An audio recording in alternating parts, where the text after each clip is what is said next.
Um, okay. The goal is for these little live streams to get more and more cringe as they go along, more and more awkward and halting, and just like really like okay, like that's the vibe I want to give on these streams. I don't intend with these live streams to be making anyone feel comfortable. We're done with providing the big comfy couch for everyone to sit on and be liar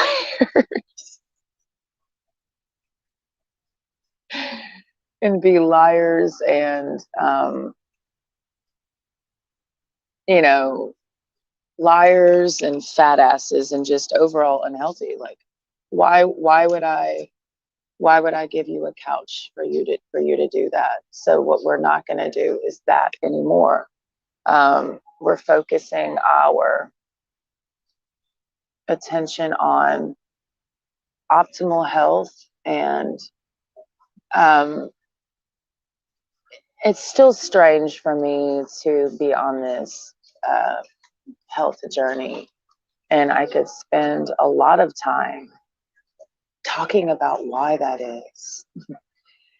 And I am so beyond tired of me me. I am very much tired of me, more than I'm tired of you.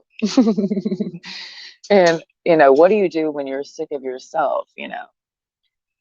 Well, you know that's the itchy itch that can't be scratched.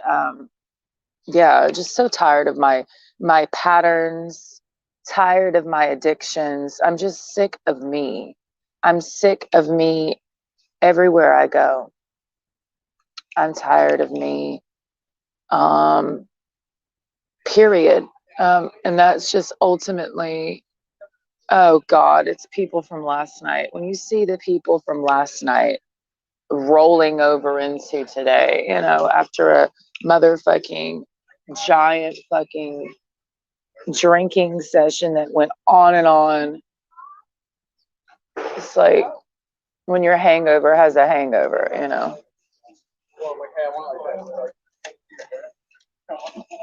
Ugh, that's what it's giving. And that's what it's giving. And I have so much to say, but honestly, will I say it on YouTube? Um, how cringy is that? Who does YouTube? I mean, oh my goodness. Who is so lame that they post themselves? I'm too old. That's something I took in last night. I really sat in my age and I said, you are too old for all of these things. You are too old to, let's start from the top, because we play these games. We say, there's more time. There's more time that I have. There's not any more time. Okay. We're doing negative thinking. You know, Positive thinking says, no, you have plenty of time. Negative thinking is you have no time left. So get it the fuck together. People don't like pressure. People don't like pressure, like real pressure. I'm choosing to put myself under immense amounts of pressure to accomplish some things that I have failed to accomplish in my life, which have never been a priority. Um, the first being absolute fitness. Now, I'm not somebody who has ever been really a gym rat. Um, I would not consider myself to be somebody who is an expert on fitness in the sense of scientifically, and I don't want to be. I have no desire to have a science exercise perspective of health. I find that to be incredibly cringy and corny. Um, waiting on, let me go sit somewhere else. It's just such a bad place to sit. I need to move, but I don't feel like moving. What time is it? Oh shit. Yeah, it's about time for me to get off my flat ass. That's negative thinking. My ass is flat. I'm getting more used to sitting outside and doing live streams. We're not trying to show the crowd. We're not even trying to show me. You don't need to see me. I'm nothing and nobody. I'm not worth seeing. I'm too ugly to be seen on camera. And I kept that same energy when I went out last night. I literally walked out the door with the idea in my mind that I am the ugliest person that one has ever seen. That's literally what was on my mind. There was not any thought in my head of being attractive to anyone. There was no way in my mind that I could be. So I was able to just keep a very neutral state of existence. I know that sounds hard to believe. It sounds impossible to believe that I can go out in public, specifically to a bar, and have no thought in my head that I am attractive. And it is possible. I did it last night. And I'm okay with that. I just need everyone to know this on this shitty little platform called YouTube. I need to move. It's too much traffic over here, and it's too many people for what I'm trying to do. Let me just go over here. Let me go to a side street. Oh my God. Hey. Excuse me. I'm sorry. Are you from New Mexico? Yeah. I saw your moccasins, and I've been there, so I was just saying hello. You too. I just saw a Navajo in real life. That made me so happy. She's wearing the Navajo. I didn't want to do that because it sounds so fucking like a white America of me, but I'm like, nah. What she doesn't know is I lived on the Nav reservation for 2 fucking months. But I have never seen somebody in Columbus, Georgia wearing the motherfucking the Navajo moccasins, which you can't even call them moccasins, but they're not. I learned this from the Navajo because they hate the Cherokee. Just a little known fact. And of course, I'm Eastern, but I don't rip Cherokee because, girl, bye. Like anybody I hear claiming Cherokee, that's like half the South, bitch. Like everybody in the South who is pale skinned claims to be Cherokee, and they probably are. They probably are. Like motherfuckers aren't lying. Like when they say they're Cherokee, because some people say there's no way you're Cherokee. Yeah, there's way. Like that's how mixy the South is, bruh. But I don't even care. I don't care about being Cherokee. That's not interesting to me. That's not exotic. Everybody's a goddamn Cherokee princess in the South. I'm a quarter Cherokee princess, Irish, German, and Swedish. Great, so am I. You know what I mean? I'm motherfucking part Seminole, part motherfucking Chickamauga, bitch, and I'm Creek Indian, bitch, and I'm fucking part Jew. I'm all of the fucking shit. I'm part German, I'm part Irish, I'm part Japanese, I'm part motherfucking. I'm a lot of people, bruh. You know what I mean? Ching chong chong, I'm totally dressed like a douchebag right now. You know where I'm sitting. So if you're stalking me today, that's where I'm sitting. Are you trying to do that? So when I went out to the bar oh my God, all these people. I'm spilling my coffee. Damn it. I spilled my coffee. I got to go back to the coffee shop. See how this works? All of these people that think that I go out wanting to, it's just annoying. I'm like, leave me alone. I do not think of myself as attractive. I don't think about it. That's what I cannot stress that enough. I don't walk around believing in my own personal appearance. Like I don't need to believe. I don't need to believe I'm attractive or not attractive. This is something I've struggled with as a female my entire life. Um, I'm gonna go in there and I have to go into her fucking shop every fucking time I'm here. Um, I'm gonna buy something from her. I have to. Oh shit!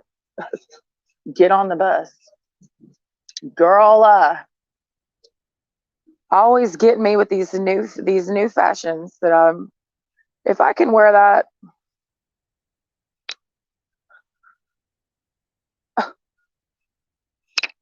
She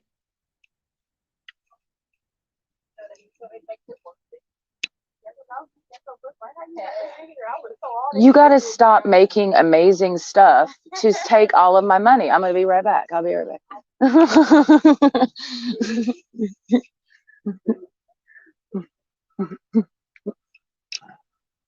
God damn, she takes my money every fucking Saturday. I have to buy shit from her because she's the only hippie shop that I fucking like.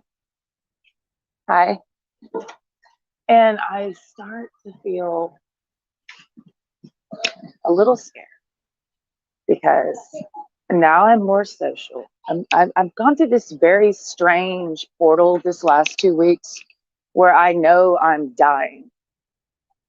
Like aspects of myself are dying that I'm used to being. Because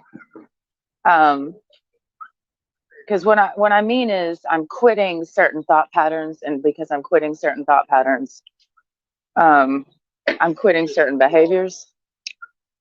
So we're just getting to the root. It's not just as simple as put the cigarette down. I'm talking about actually quitting, like quitting emotional sinkholes. Because you can quit smoking and then you're addicted to something else. You know what I mean? So I don't like to get too caught up in the specifics of addiction. Let me get this coffee real quick as I go and get some coffee. Yeah, let me go. Oh my goodness.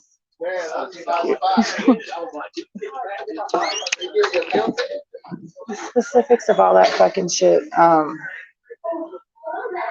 Wow. I can see clear.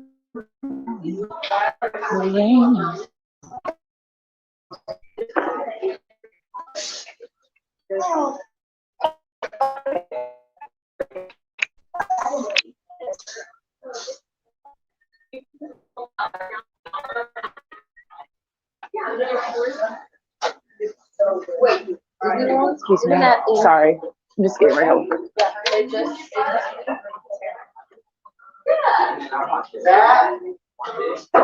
Danielle.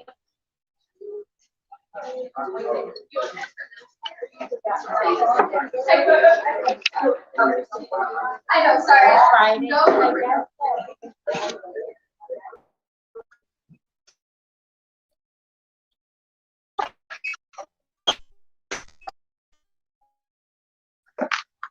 okay. Anyways. Oh God, I'm so hungover. Hold on.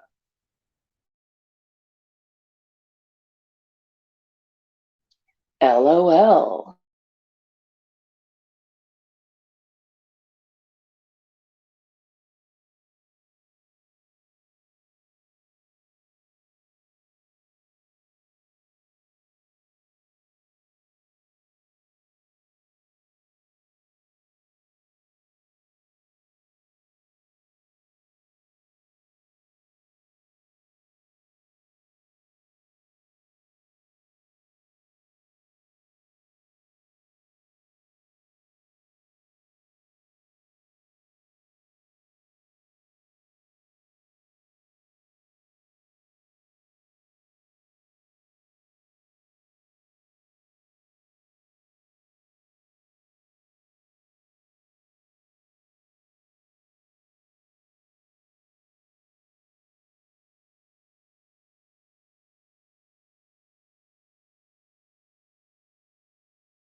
Okay.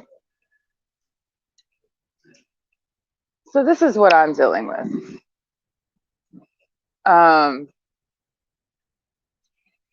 I don't know how to explain it out to other people. It's because this is me explaining something I already know about myself to other people who don't know this. And it doesn't matter if you know or don't know, it's still not your problem, right?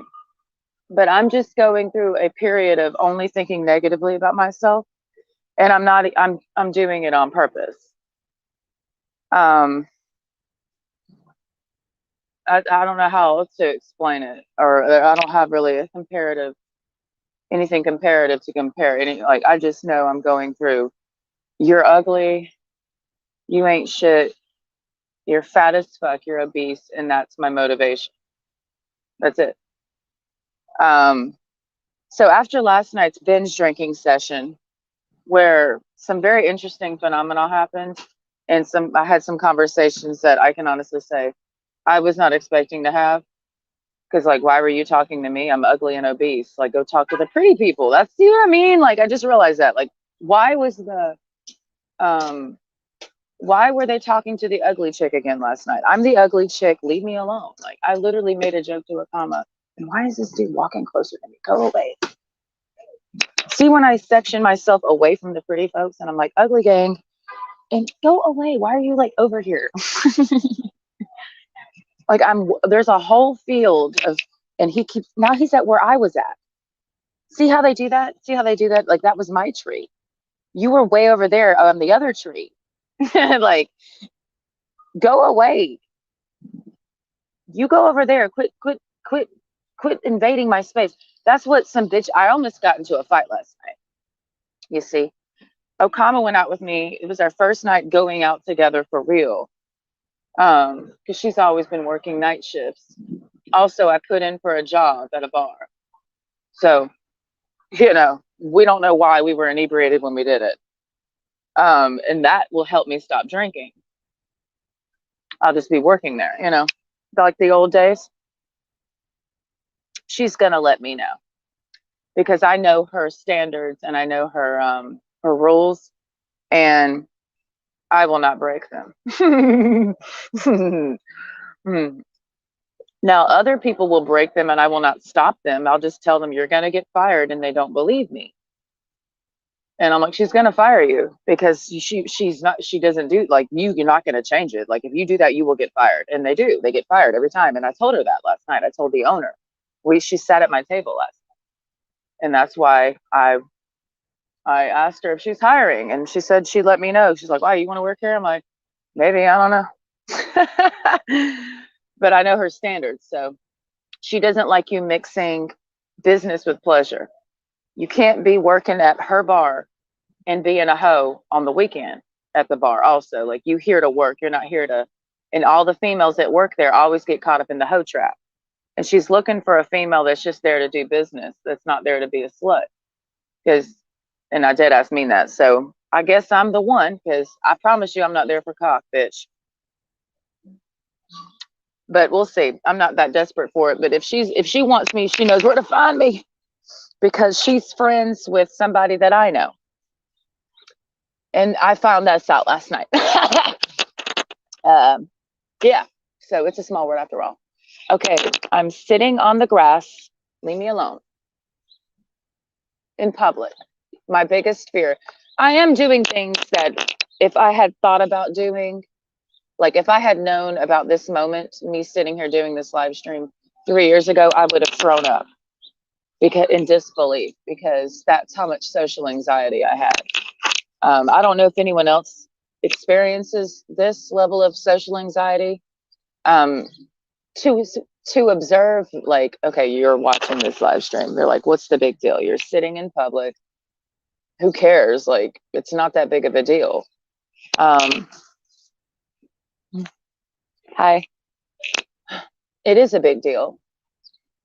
It's a big deal for me, especially when I had Yoki. Yeah, would never be out in this area. Like when we used to walk Yoki for the 2 years that, when she was here, well, I've had her for 8 years, but For the 2 years that she was walking with me around here, we never took her to crowded areas because I was just like, I don't want to be, I had the anxiety being around people. So it is a big deal for me to be sitting here in a public space, just sitting here. Even if I wasn't live streaming, it'd be a big deal. I don't know if other people suffer from that type of anxiety or have suffered from being around a lot of people. Crowds still make me incredibly nervous, especially like an environment like a bar where everything's so like intimate and everyone's up on each other. It's like drinking is like helps with the anxiety of just the social awkwardness of it all. Ironically enough. But no, I almost got into a fight last night because I was sitting there at the bar and I was literally minding my business, and Okama was out in the back smoking. And this female, there's all this space, right? Because people will do shit to start shit with you, you know. There's all this space, and I just feel somebody press up against me, and I'm like, and her ass was on me, and I'm like, there's all this space, and I'm like, I'm waiting for her to recognize that there's somebody sitting there, but there was no acknowledgement of my presence. So I just was like, okay, just chill, you know, because some people are not that aware of their surroundings and people's personal space. It was a white girl, of course. She had blonde hair, of course. Why is it always those types? I don't fucking know. So she leaves, right? Next thing I know, she comes back and does the same thing. Once again, there's plenty of space, but she's pressing up on me on the side of me. And then next thing I know, another female comes and like kind of does the hoe basic bitch hop behind the female, hey, and is pressed up on her. So now they're tweedledumming it. One's pressed against the other, pressed on me, and they're all of their body weight is like heaved onto me, and they're not small people. So I'm like, I'm looking at them and I'm like, does anyone else see this in this bar? Because I mean, does anyone else notice that these two females are like totally overtaking my personal space? And I'm like this, you know? So finally I make a big to do, and because I was about to beat it, I felt the spark to like, to just say something, you know, just say something. They didn't even say anything, because usually bar etiquette is like, if you're trying to get a drink, you say, excuse me, can I squeeze in here? And I'm always letting people in. Like I moved over plenty of spaces to let some dudes in because I knew they were waiting. I'm like, well, I can scoot over. I have bar etiquette. These bitches, I'm like, you can get slapped. You can.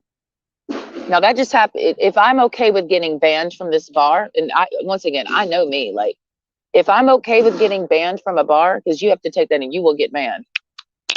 I can do a lot of things to that ass and not give a fuck. But you get an assault charge, you'll go to jail. So we don't do that, but we think about it. We think about it. We think about it. So then I had a conversation with somebody, which this is another level of scary for me, because this goes back to my whole what I'm working on shit and me not being into fitness in the way that most people are. I've been into fitness in the sense of just being outside and living life, but because I'm not living in that environment anymore, I have become depressed and have not had any motivation to do anything, ironically. So in the sense of like really being active. And I know this about me. That's one of the most frustrating things that I know about myself, is that I have lived in a certain environment in the country, basically. And I thrive in the country. I don't live in the country anymore. And I'm still stuck in the country in my head.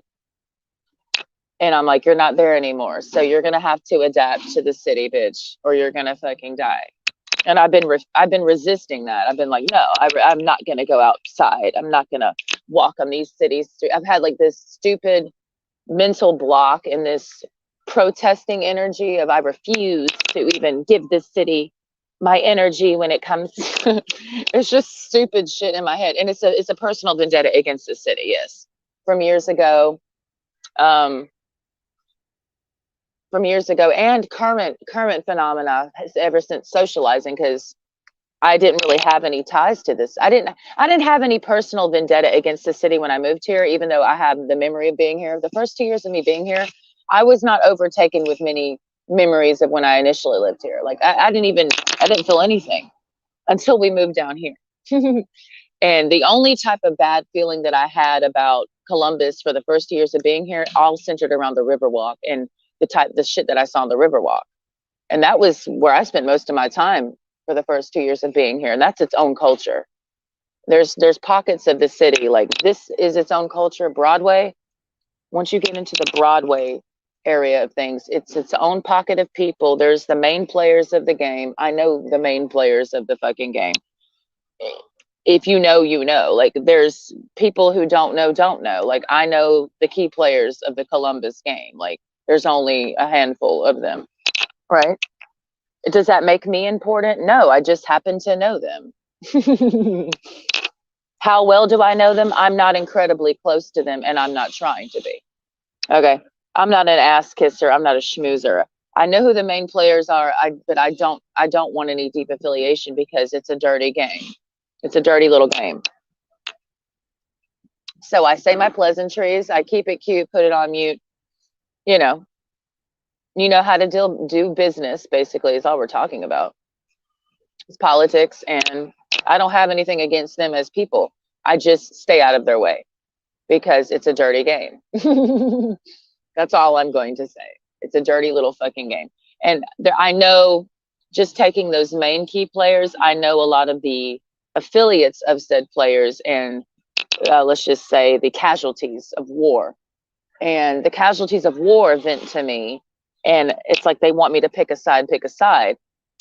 And that's been putting me under a lot of mental stress because it's all these relationships, and I know the key players of the game, and the key players of the game have pissed off certain people who are not the main players, but they play a major role in the game. I don't know why I'm saying it this way, but I have no other way of saying this because this is how this city works. Okay.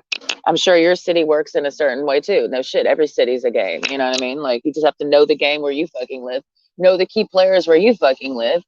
There's key players everywhere.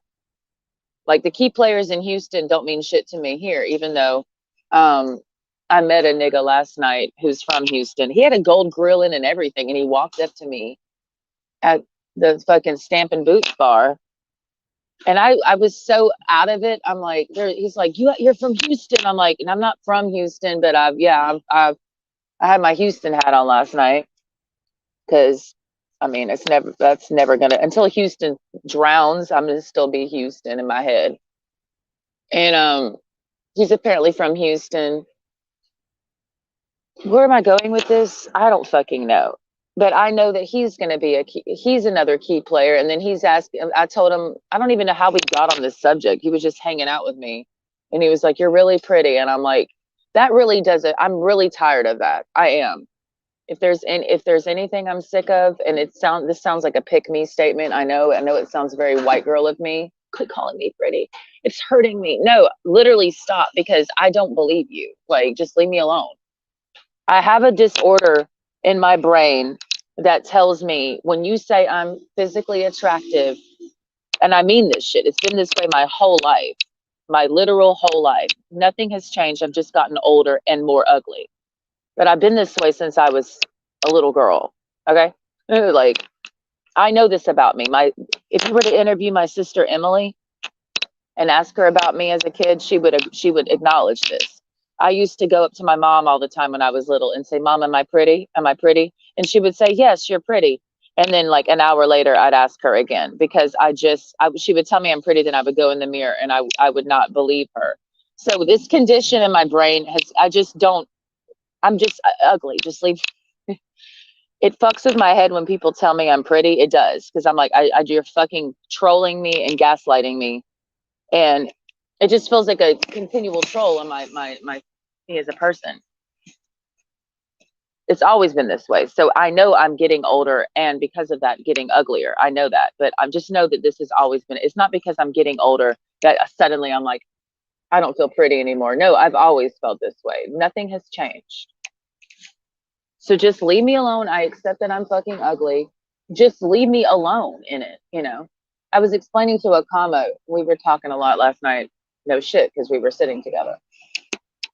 And I was saying it's better to be ugly in this world than it is to be pretty, because if you're declared pretty when you're like, say, a teenager or a young adult, people will keep you at a certain expectation. And then if something happens, like they'll always be able to compare it to when you were declared pretty and say, wow, you fell off. So if you've never been declared pretty, there's really no standards for you at all. You know what I mean? Nobody's going to be like, oh, you fell off, because you've never been declared beautiful by a group of people. So they're not really watching the rise and fall of your physical appearance.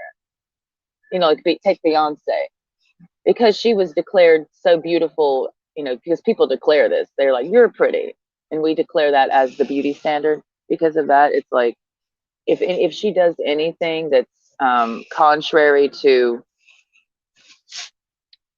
blah blah blah, it's like, wow, you know, you sure did fall off, you know, you fucking but if you're ugly, there's just not any, there's no expectation at all, so it doesn't really fucking matter.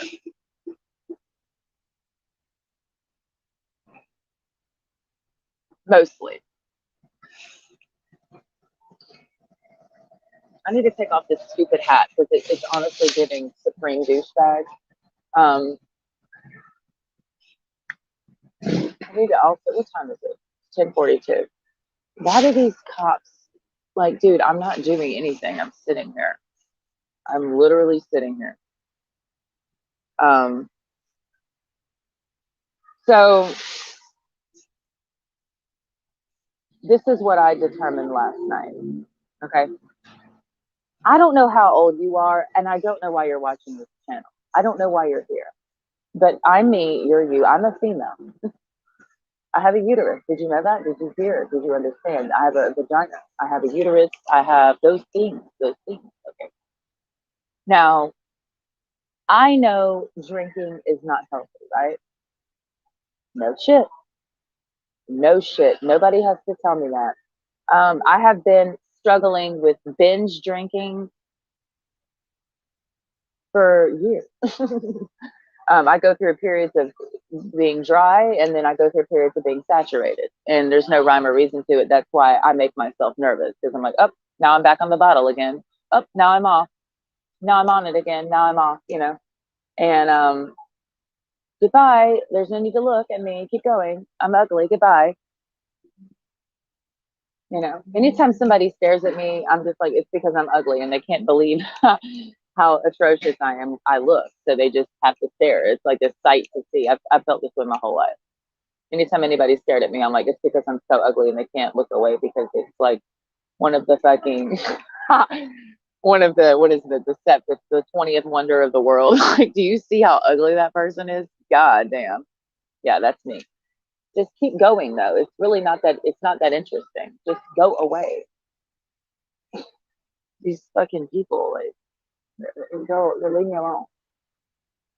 So you can get away with a lot of shit. I'm, remember, this is the, I need to just make this the title. I'm 35. Okay, like that's the name of my channel, because y'all be forgetting. Keep that in the forefront of your mind when you watch this content. I am 35. Okay, think about it. Yeah, she's 35. Yeah, dude, I am 35. Okay, dude, I am literally 35. So what does that mean? I am 35. Like, I don't know what that means for you, but I don't have time for no fucking bullshit, bro. It hit me. It really did hit me. I'm like, wow, is there like a fuck boy in the building? Like, for real? Like, I feel like there's been a fuck boy living inside of me for like my whole life. That's been like, you have time, you have time, and it's always, I have time, I have more time. You have more. It's the Drake. You have more life, more life. There's always more life. You know, I will never follow Drake's advice. Never. I don't have more time and more life, Drake. I don't. I don't. And that's why I don't have any children, you know, with a baby daddy. Okay. I can only imagine how shitty that is.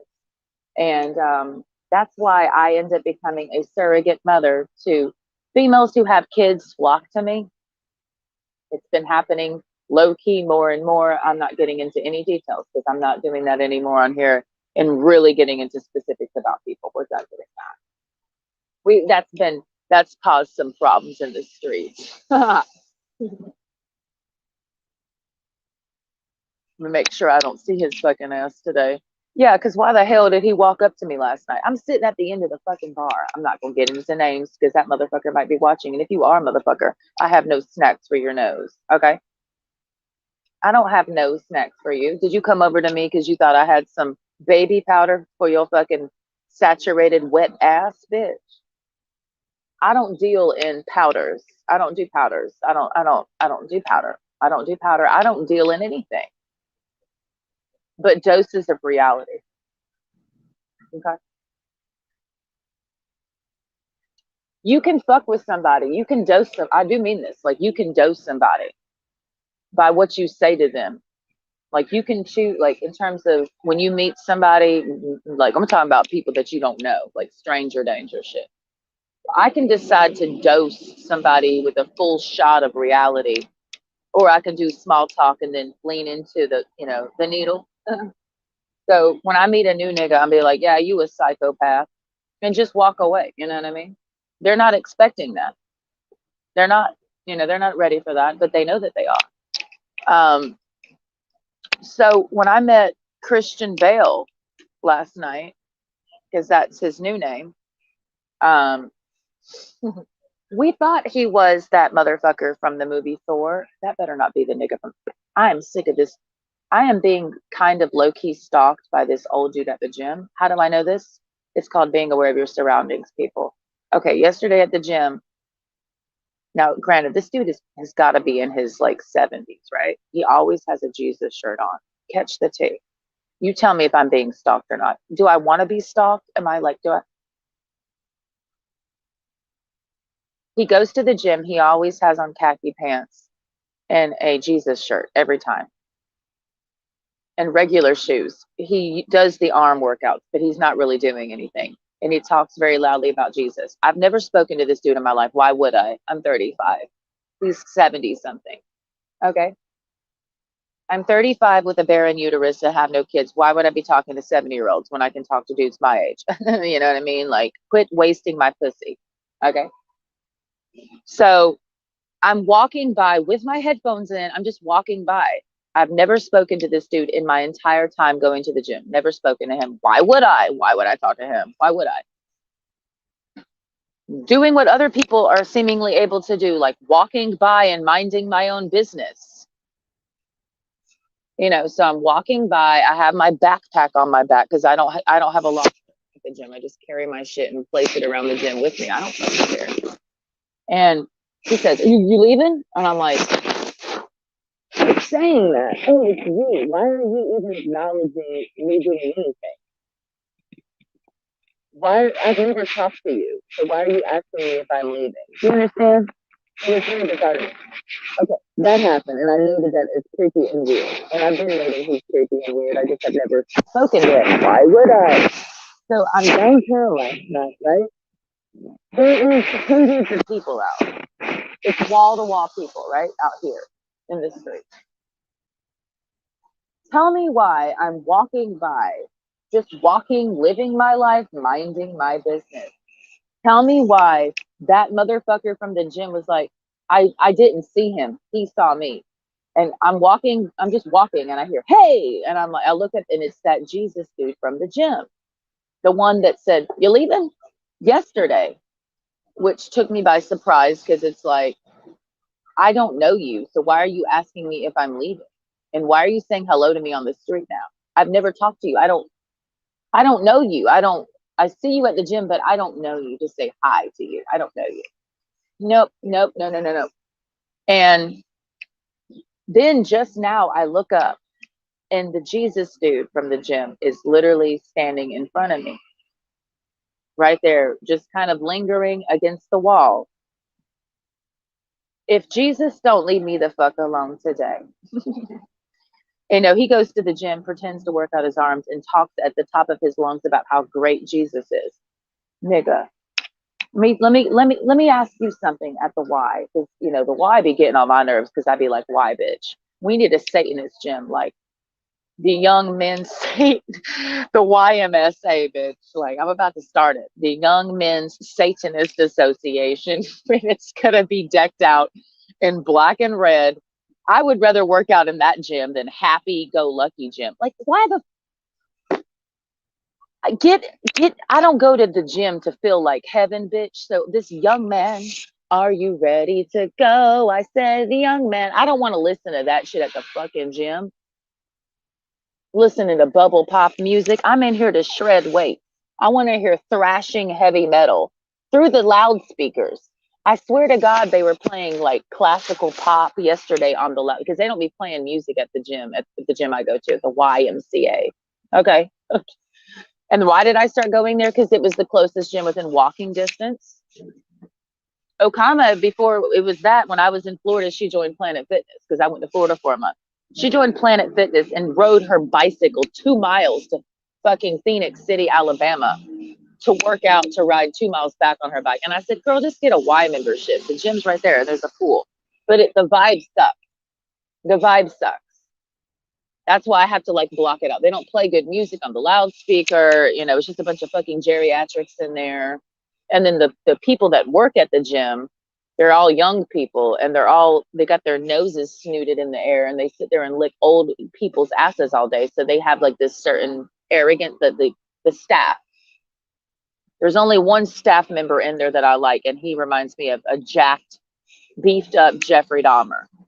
He's the only one I like in there. The other ones, they just super like this, and I'm like, dude, you train 70-year-olds how to weight lift, and you out here flexing like you a badass. Quit playing. Are you slinging cock and making coin on the side? Because that's what it's giving. Some people, not all people, some people sell their assholes to old people for money. I'm reading a book about it, and I get my fucking words out. I'm reading a book about prostitution right now. It's the tales of a Hollywood prostitute and how much geriatric cock her 20-year-old ass sucks. You'd be surprised. I keep saying this, but y'all see these old dudes out here. I learned this when I was in Miami, and I did not know this because I've always been really grossed out by old people. Which is why as I get older, I'm becoming more grossed out by myself, because I'm like, wow, I'm now becoming old. And I don't want to be one of those old people. I'm okay with aging. I just don't want to become one of those old people. And some young people are like those old people, meaning creepy, corny, and just overall weird. Why are you 25 giving 72-year-old vibes? Have you been sucking 72-year-old dick? Because if you have, that's why your aura is giving 70. That's why. You are who you suck. And I suppose that's why fashion has changed, because once again, everything is influenced. I know I'm on a goddamn psychotic rant right now, but I'm also incredibly high and hungover. Good morning, America. And I need to go to the gym, but as you can see, I have not made any moves to get up from under this tree, because I'm honestly just having a little party by myself. And last night was honestly almost getting your ass beat, Chris Hemsworth. Why was Christian Hemsworth at the bar last night? Yes, we know who it is. Yes, we don't want to talk about it. Chance's fucking homeboy. Why the fuck am I sitting at the end of the bar at Stamping Boots, right? Why am I sitting there? Okama was with me, and then she had to leave because she's like, I could barely stand up. That's why I had to sit down. And they don't usually be letting you sit at the bar at a certain time, but I just sat at the very end, hidden in the corner. I was literally in the corner, minding my business. Tell me why I feel something hit me. I'm sitting there at the very end of the bar, in a corner. Right? In the corner of the bar where no one can see me. Oh, there's a spider on me. Hey, minding my own business. And I'm looking at my phone, just piddling around, because I hadn't decided when I was going to leave. I had just ordered another vodka and cranberry, and I was going to leave. So I was finishing up my drink. Okama had left. I had no plans on staying that long after she left. I was just finishing my drink because I ordered another one and she just dipped out. I live downtown, so I can just walk home. It's not a big deal. Okay. Remember that, people. Some people don't know that. I live downtown, so I can leave really whenever I want to. And then if I want to come back, I can. I can I can go to the bar at 9, go back home around 10, and then come back out around 11 because I live here. You know what I mean? It's just a little bit of a walk, but it's not that big of a deal if you're not scared to get exercise. So tell me why I'm sitting at the end of the bar. I feel something hit me. And I said, surely not. I mean, surely not. You know, I'm inebriated. I'm not totally shit faced, but I'm like, I'm swinging and banging. I smoked weed before I went out, so I was already lit on that shit. And then I'm just kind of linked, and you feel something hit you, right? And I said, no, there's no way nothing hit me. And I look up because there's only one person that's like in my vicinity, you know. And I look up and I said, surely not. And this motherfucker's looking dead at me, right? Like I'm not mistaking. Like I'm like, I couldn't believe it. I literally could not believe it. I look up and it's Chance's homeboy looking dead at me. And I'm like, I looked at him and he's looking at me. And I'm like, because I know you didn't just throw something at me was my feeling. I'm like, I know you didn't just throw something at me. And then I look back down at my phone because I'm like, whatever, because I know you didn't just do that. You know what I mean? When you know a nigga just didn't try you, I know you didn't. I don't believe that. There's no way you could have just tried me like that. So I look back down at my phone. Then something else hit me. And I look up and I said, surely not, surely not, surely not.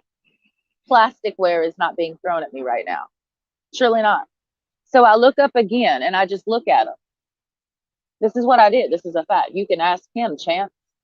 If you're watching this live stream, Chance the Ranger, ask your homeboy what happened. Is he going to lie? I texted you last night, so we know it's real because I genuinely don't care. You know what I mean? Like, I don't care who has the goddamn phone. I got two phones, one from the plug and one from, I don't give a fuck. What the fuck y'all got going on in your little battalion? Don't care. B-co, C-co, A-co, I don't give a fuck with your little goddamn games that y'all motherfuckers be playing all motherfucking day. I don't care. We're not looking for love here, Chance. We're looking to get in shape and then we're going to move to Florida. You know what I mean? So whoever wants to fuck around and fuck around and fuck around and we just going to keep fucking around, you know? You know what I mean? I was minding my own business, right? So I look at him and he looking at me. And then I'm just like, you know, I'm just trying to take this in. Like, why is Chance's homeboy throwing shit at me? There's no history here. I have nothing to do with this nigga. Nothing. There's no history here. I've never fucked him. I've never made out with him. I've never done anything to him. I've only seen him with his homeboy Chance. And that's how I ended up talking to Chance. Okay? And that's how Chance ended up in my house. Yeah. Anyway. So then the motherfucker, surprisingly, I was honestly surprised. He walks up to me and like scoots right next to me and was like, hey, how you been? And I'm like, how have I been? I was taken aback by Chance's homeboy asking me, how have I been?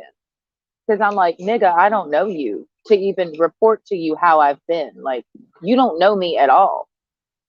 Why are you asking? Like, asking somebody, hey, how have you been, is implying that there's a relationship there. He didn't ask. See how I'm doing crime scene analysis.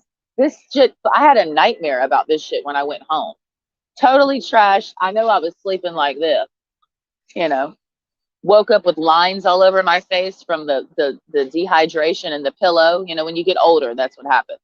Everything leaves a line. So you barely want to touch your face because it's that delicate, ladies. That's why you bitches be patting on your cream.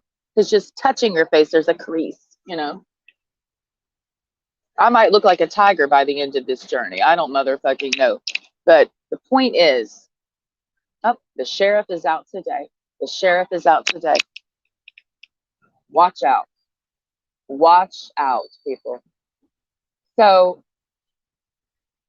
For me, how are you is more appropriate for somebody that you don't know. I don't even know. It was just a weird question coming from him because I'm like, I don't even know you. Why is somebody that I don't know and have no rapport with?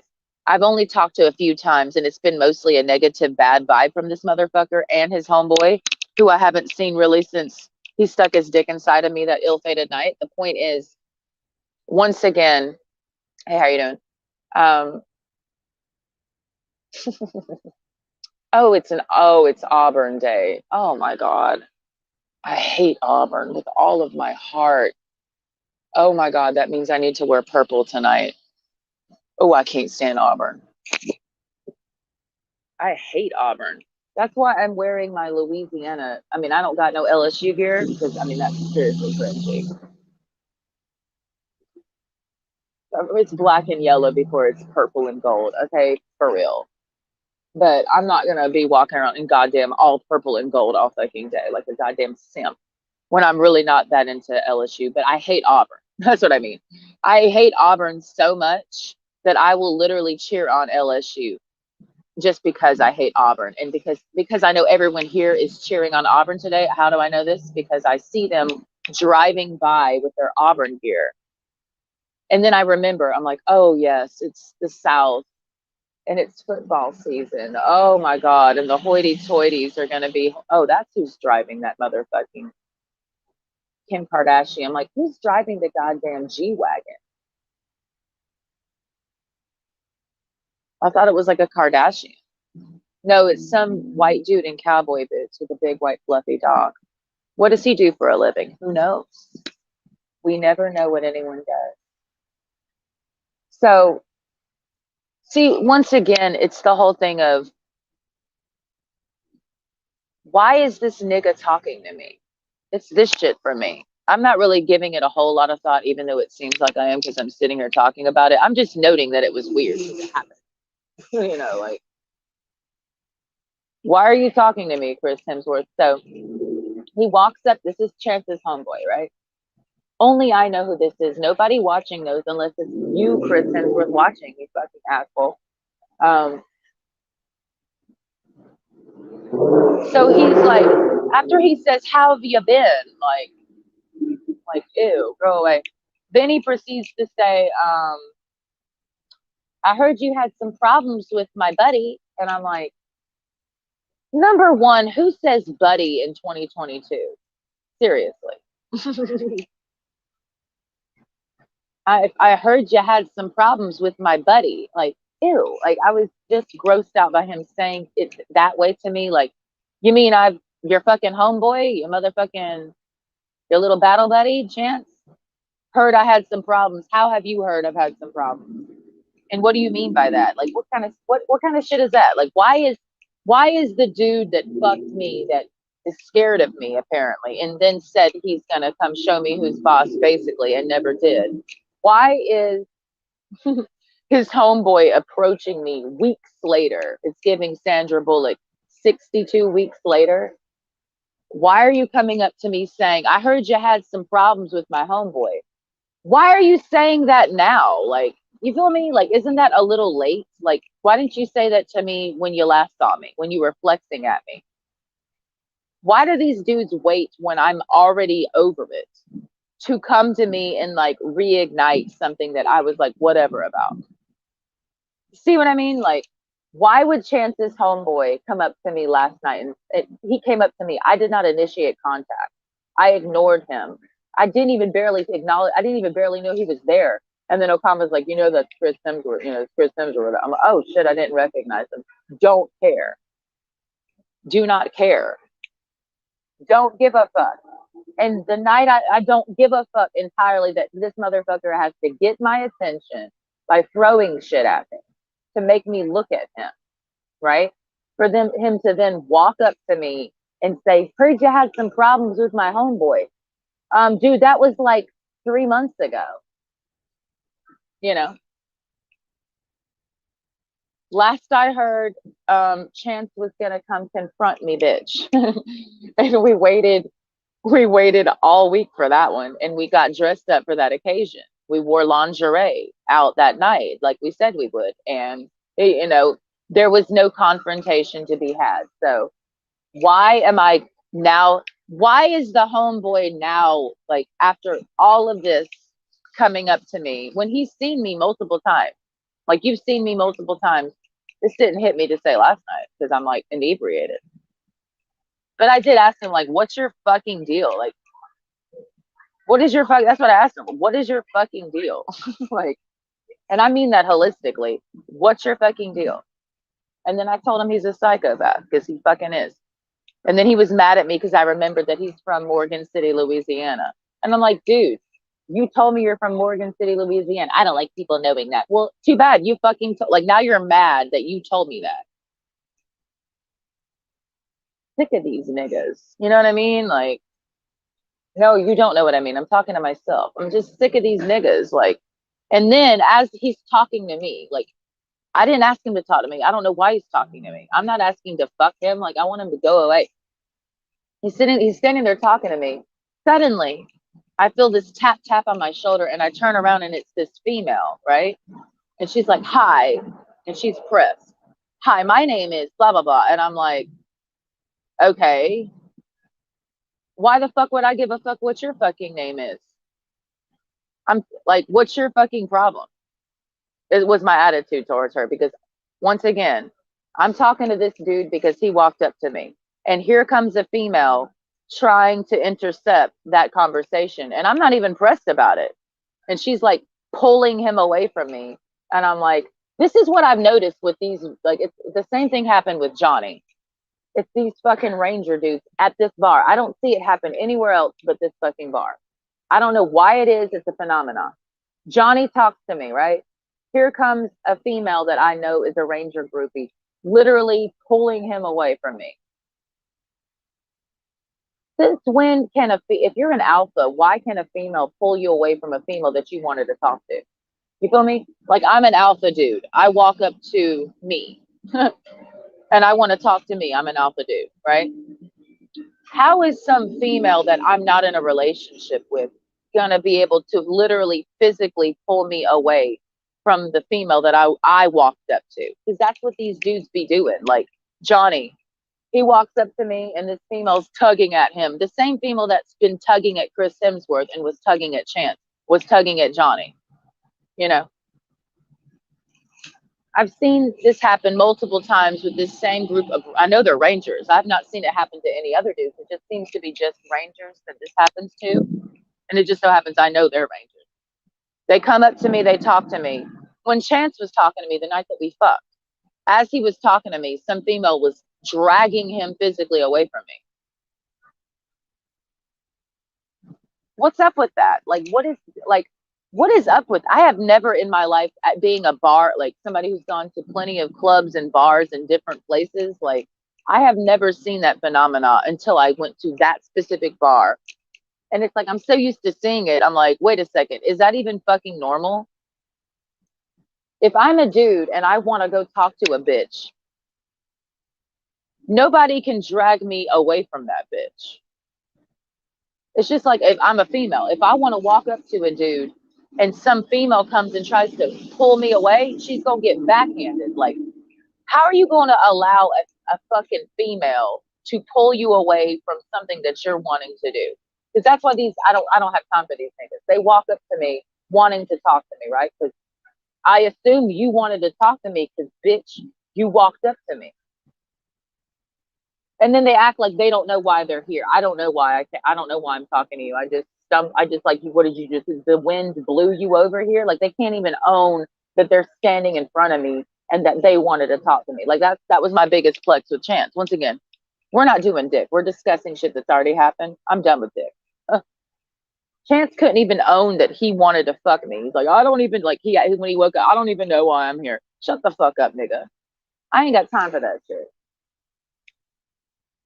Niggas can't even own the fact that they're talking to me in public. They walk up to me like zombies, and then they're like, I don't know why I'm here. Like, nigga, I didn't tell you to come here. I didn't send out a motherfucking pulse wave to your motherfucking brain, some EF frequencies. I'm not brainwashing you, because that's what Chance, you try to put mind control on me. Voodoo. Nigga, bye. You can't even own what you're wanting. So I'm just gonna say you didn't want to. Like you fucked me, but you didn't want to. That's what happened. You just fucked me. You didn't want to though, you know. You walked up to me and talked to me, but you didn't want to. You were forced to. I am minding my own business. Like I'm sick of y'all, man. Like y'all can't even own what you're into. Like I know when I'm into a dude. I don't sit there and be like, I don't know, I don't know. Like that's such pussy ass shit. Like if I'm into a dude, like even the dudes I've talked, like the Jose, I acknowledged that I was into him. Like I wasn't ashamed to say that. I mean, it was a shitty situation, but I acknowledged. Still to this day, I'm like, yeah, I was attracted to him. I'm not being like, nah, I don't know. I don't know why I was talking to him. I have no idea. I have no idea. I just stumbled over there. Like, niggas is fucking weird. What time is it? God damn. So niggas begin. So, anyways, oh, it's October 1st. Oh shit. Here we go. Now we got to get serious. I did not know that. It's okay. So unfortunately, I made some commitments last night when I was drunk, and I felt and I. It's good that I made it while I was drunk because that was the truth. um, I've been breaking a lot of patterns. Once again, I don't need to explain this to anybody because it's going to be boring information to you. I just know I'm breaking certain patterns that I've have like a how you have your day set up a certain way, structured a certain way. Excuse me. So it's like a ritual. Like I do this when I at 3 p.m. I do this when I get home from work. I do this in the afternoon. I do this in the end. It just becomes a routine. I've been stuck in a motherfucking certain routine, um, and I really look like a total cunt over here with this stupid hat on. It's not even that fucking cold. Um, so I'm just breaking pattern. That's all. Like I'm going for a walk at night instead of me sitting at because I just sit in my backyard and smoke cigarettes and fucking slump god millionaire, slump god fucking slum dog millionaire. Yeah, that's what it's. So I'm like, enough of this fucking toxic negativity. Because part of my like pattern after, like if let's say, like I'm talking about ritual. Like I cook dinner, right? And I've been doing this for years. After I cook dinner, I don't even eat. I cook it for everybody else. I can't eat. I go smoke a cigarette or two, and then I just be on my phone. And then it's just a bad habit. Like just that alone, just like the ritual things you find yourself. And I do this right after I do that, and I do this, and I've been stuck in these rigid rituals without fail, and I've been doing them without thinking, but now that I'm acutely aware, like, wow, like you've really been just doing that same pattern for like 2 years. Like, Jesus Christ. Do you have to smoke a cigarette the first thing when you wake up in the morning? Like, Jesus. Enjoy some fresh air when you wake up in the morning. And I'm like, like hit the crack pipe first thing. I'm not even gonna breathe out. I breathe in smoke because I'm that fucking hardcore. It's excessive. It's not necessary. Take a gulp of fresh air first thing in the morning before you hit the crack pipe. Okay, just give fresh air a try. Just a little bit in the morning, and that's what I've started to do. And no, I don't smoke crack. I'm just trying to stop smoking tobacco, which is just as fucking bad, honestly. So last night, I determined that as of tonight, it's my final night drinking alcohol. I do plan to still go out and socialize because I know enough people at this point, and other relationships are developing right now, which might lead to me actually working at a bar, which honestly, fine. I won't drink anymore if I work at a bar. I mean, seriously. And it would be a nice kind of closure for me because it would be absolutely a full circle moment if I started to work at a bar, and it would technically only be one. I would only work for one person in this city at a bar, and they know this and I know this. There's only one bar I would work at, period. And it would be my whole life eating itself. Like I just see the snake eating its tail. Like because this is where it all started for me. So it would be a total full circle eating my own tail moment, which is good. Like I want to cannibalize this shit. I want to eat it all, and I want to be eaten by it. And I'm gonna let the city eat me. I've been like holding back, and out of fear of like not giving myself over to the beast. But I'm letting this city consume me. I can't stop it anyways. So for me to be consumed by this city is to lose my autonomy, which has already been stripped. I've already lost my autonomy. I've lost my anonymity. That's to me being consumed. The moment I lose my anonymity, I've been eaten. And I was anonymous in the city for 2 years. So I mean, I kept, and I didn't have a social life outside of the people I lived with. So I mean, now people know me, and they didn't know me before. So that may not sound like a big deal to a lot of you people, because you're like, whoop-de fucking do, you weirdo bitch. Like, people know who you are. That happens. And I'm like, no, for me, it doesn't happen. Because I've been a person that stayed under the radar and off the grid for the last 10 fucking years. So for me, I've not had, I really cannot emphasize this enough for people who don't get it. And I'm not trying to help you get it, but the reason why I say what I say is because I have lived a very specific way for a very long time. So yes, I know that people know people. I just haven't lived that life. I've moved around a lot to not ever develop those social ties. I've had a fear of putting my roots down anywhere and being a part of a community. Seriously, anytime I start feeling like a community forming, I'm like, up, gotta go. I don't do community because I'm traumatized by community since I was a child. Anything that's like, okay, more people, there's more than 4 people gathered here. I don't do that shit, bro. So this is as much roots as I've put down in 12 years, honestly, in a location. Like this is, to me, this is heavy roots. I mean, and I'm talking about emotional and social ties. I have really been mostly antisocial. And I have met a lot of people that I have socialized, but it's a very intimate setting. It's not like a huge group of people. It's usually like I meet, this couple. It's like I've not been very actively social. Like when we lived in, me and Okama lived in Texas, we knew a few people and they knew us, and that's all I cared about. We were just mostly anonymous though. But the people who I wanted to know us, they knew us. And I haven't really put any big social roots into a community down in 12 years.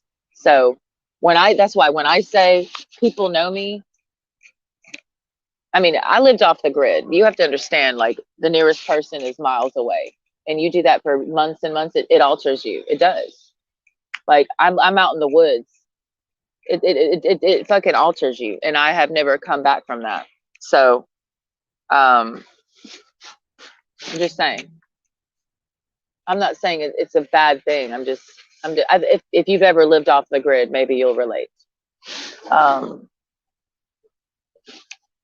There is a certain, it's a certain vibe where, I mean, you don't have to deal with people, but it's also incredibly lonely. People don't talk about that. When they talk about like living off the grid, away from society, it's incredibly lonely. Watch out. They're going to crash your car. Where are my fucking cars? I'm looking at the car right now. Wow. So I don't know. I'm still working because there's not like I have a textbook to read about myself, like my specific personality. And I'm not saying I'm special. I'm just saying, everybody has everybody technically you're the same way. And I hate saying you because I hate like acknowledging that I'm talking to an audience, but everybody's incredibly specific based off of your whole life. So that's why there really is no handbook for anybody, because you just got to know yourself, bro. Like, what you've lived, the specifics of your life. So you got to know why you tick the way that you do. And that's what's most important. This goes for everybody. There's no fucking handbook. that can be that tailored to you to specifically narrow down why you feel the way that you feel and why you move the way that you move, because you are literally an individual. There is no book for you. It's too specific. Like, there's no book that can be that specific. You have to write that fucking book for yourself.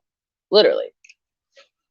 Like, why don't this is what I feel like everyone should do as a positive exercise, honestly. And this is me thinking positively for everybody. Just as an exercise, write your own book about yourself. I feel like everybody should make an attempt to write their own, what is it called when you write your own life story? Whatever that's called. Is that autobiography?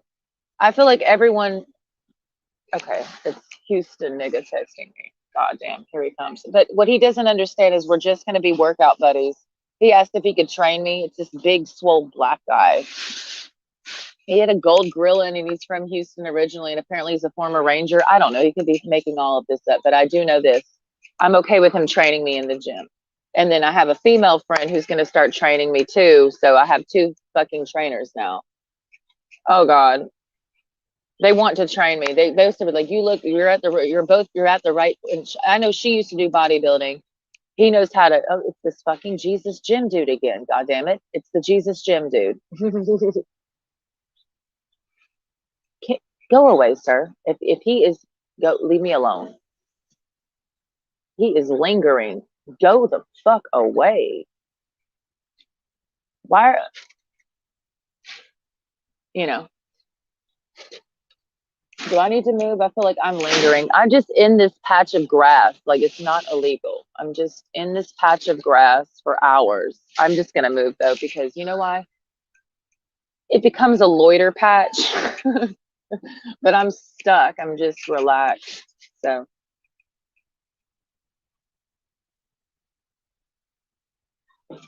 he's been stationed here for 20 years. Oh my God. See, people lie, and that's why you got to be careful dealing with these military dudes, because you never know if they're just being, you never know. So they just be making shit up. Because he said he was in Houston, but he said he's been stationed here for 20 years. So Houston's not that. He was talking real Houston last night. He's like, yeah, Houston, Houston.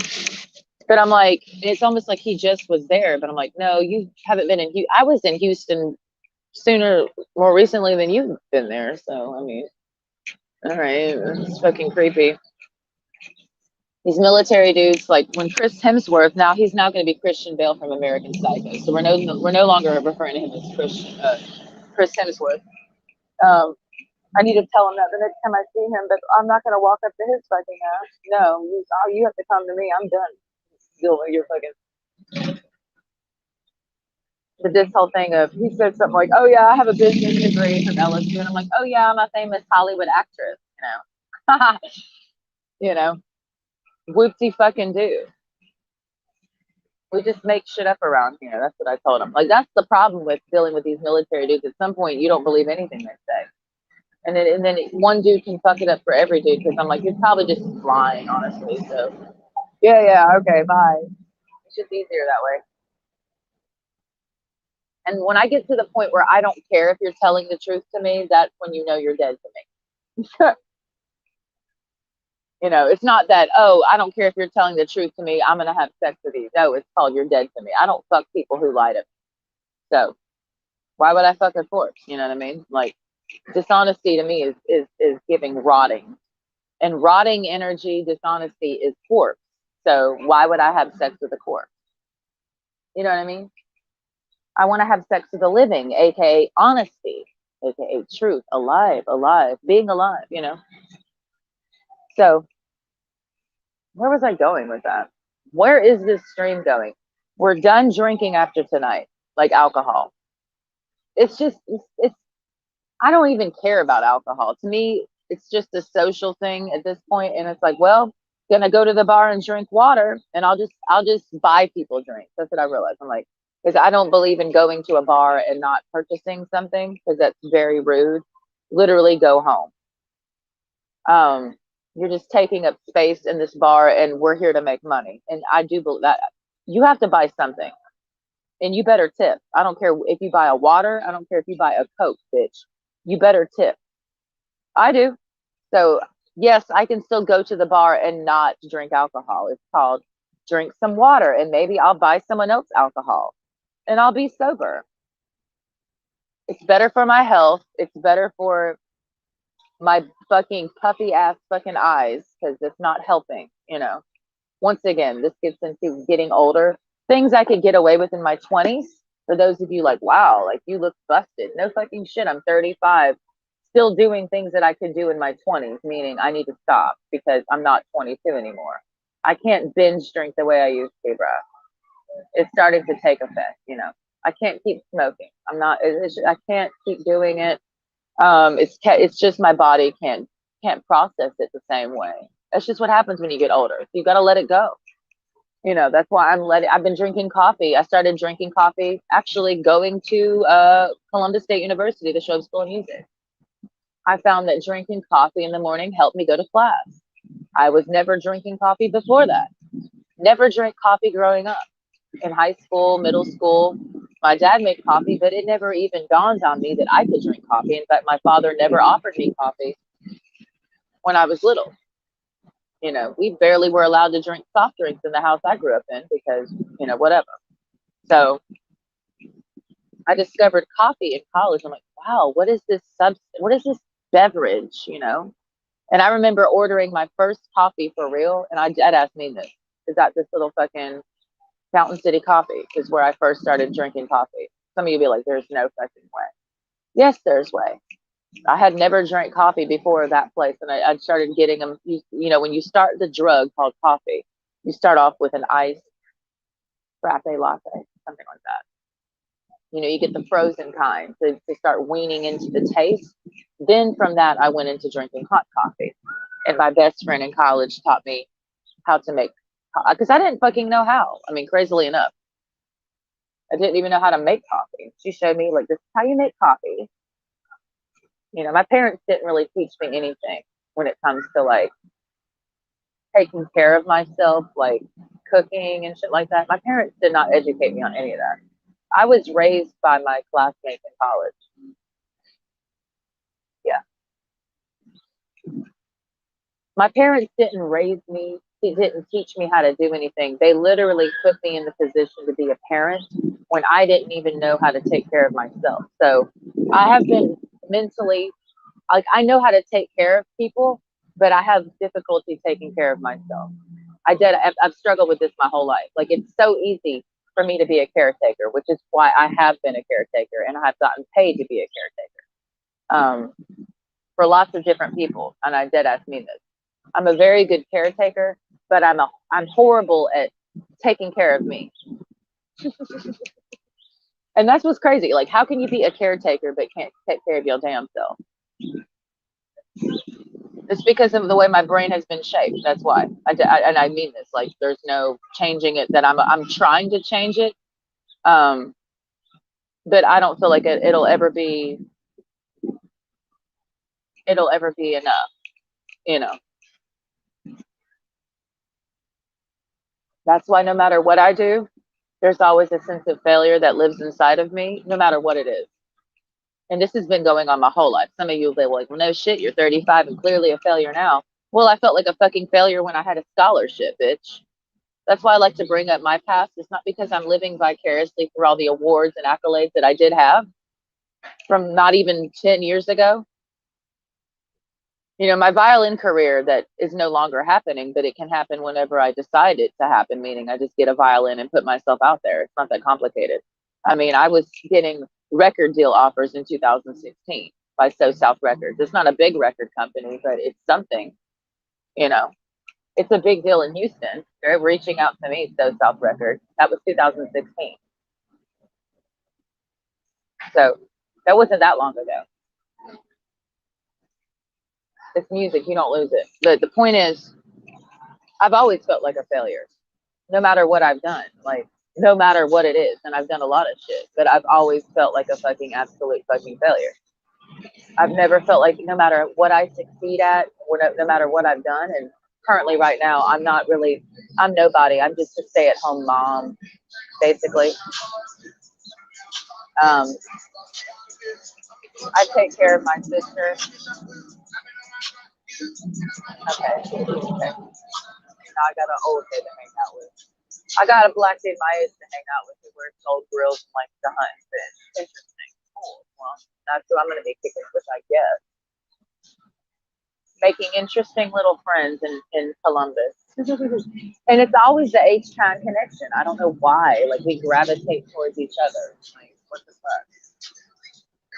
Same thing with motherfucking Christian Bale's past, being from motherfucking Louisiana. I just gravitate towards people from Louisiana and Texas. Mostly Southeast Texas, because I don't relate to West Texas. I don't. Those who know. It's a totally different country, planet. As I say, damn it. No, failure. So I don't have anything, and I'm okay with it, because I'm saying this knowing what I live now. I'm not over here pretending to live a glamorous fucking life, or pretending that I'm living some fucking anything. I know what it was like to be in a sort of limelight in reality, not the internet. Like, when I used to perform at the River Center for Performing Arts, that's literally right there. I was in the limelight, the social limelight in my city. This is not about social media limelight. This is not about TV. This is just about where you live. Like, are you somebody of importance where you live? Has my mic even been? So I'm not tapping into internet shit, because at this point, are you somebody on the internet? Are you somebody in your community? Do you stand out in your community? Are you somebody that's of a certain social status in your community? Are you well known in your community where you fucking live? Back in the day, I was well known in this community by a lot of people. So I was famous in Columbus, in this area. Does that make sense? And fame, we're just talking about a lot of people knowing you. Because I was at the music school, because I was performing a lot of people knew who I was. So I had a certain reputation to uphold, because a lot of people knew who I was. So there was a lot of that type of pressure to behave a certain way in public, because so many people know who I am.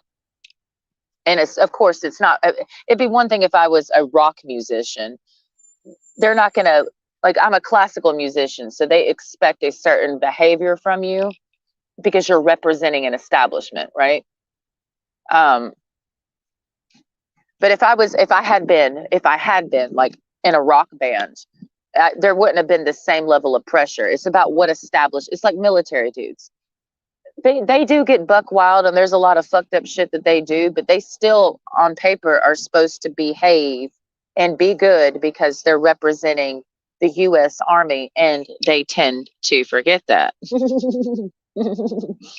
They're representing Ranger Battalion. They're representing whatever branch, company, So there's a certain level of societal pressure of, bitch, that's why they like to get in trouble low key, because it's that type of pressure. So,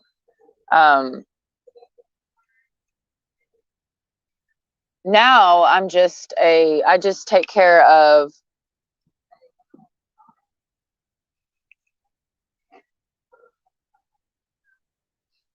what I'm supposed to take care of, and that's my family's business, where other people have something to say about that. But those people are not me, and living my life, and really have never really taken in the full scope of what I've lived. They just sit there and pick apart little pieces of my life that I've talked about on camera, but I know the full story. You know what I mean? So that's why I sometimes get on here and I share the full story with the people that like to pretend that the only thing that's ever happened in my life is what they've made up in their mind,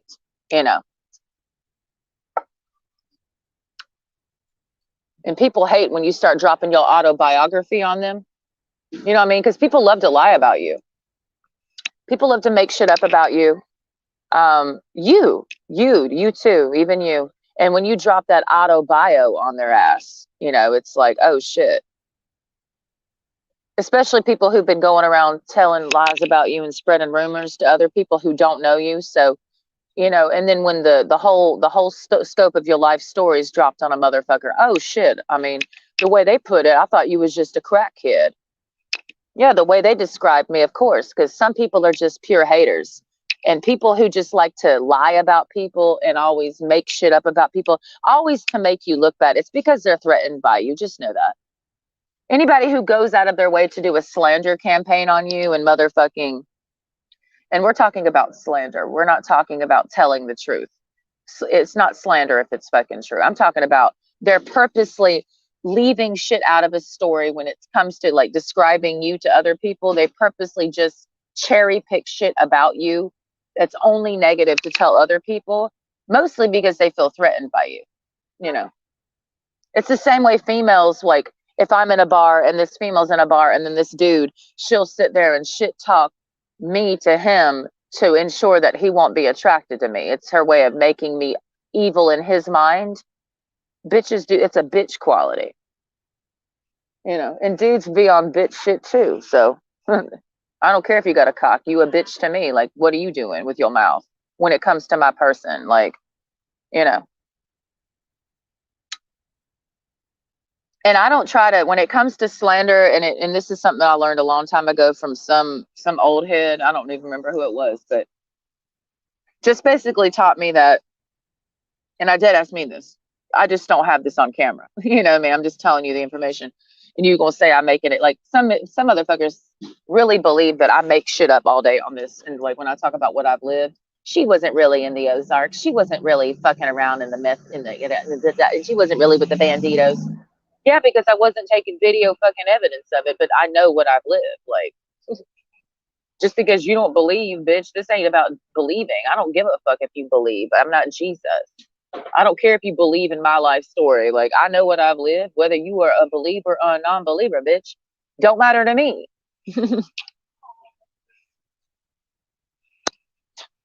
Believe. Like, I don't believe you. Okay, bye. Like, okay, bye. You don't believe? Okay, bye. Like, who cares? Like,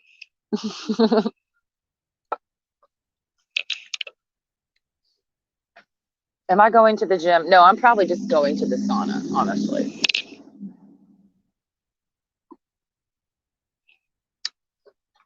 Might go fuck around and go fishing today.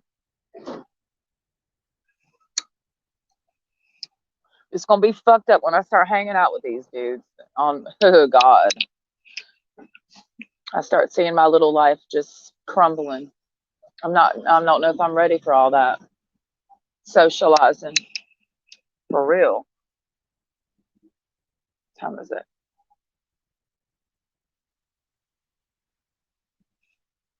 What was I saying?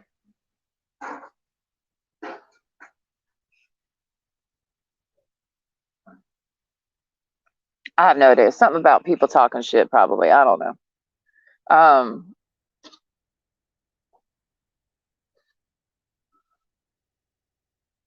Everybody should write their autobiography. You know, tell your story. Like, listen to yourself. That let's just get back to the positivity.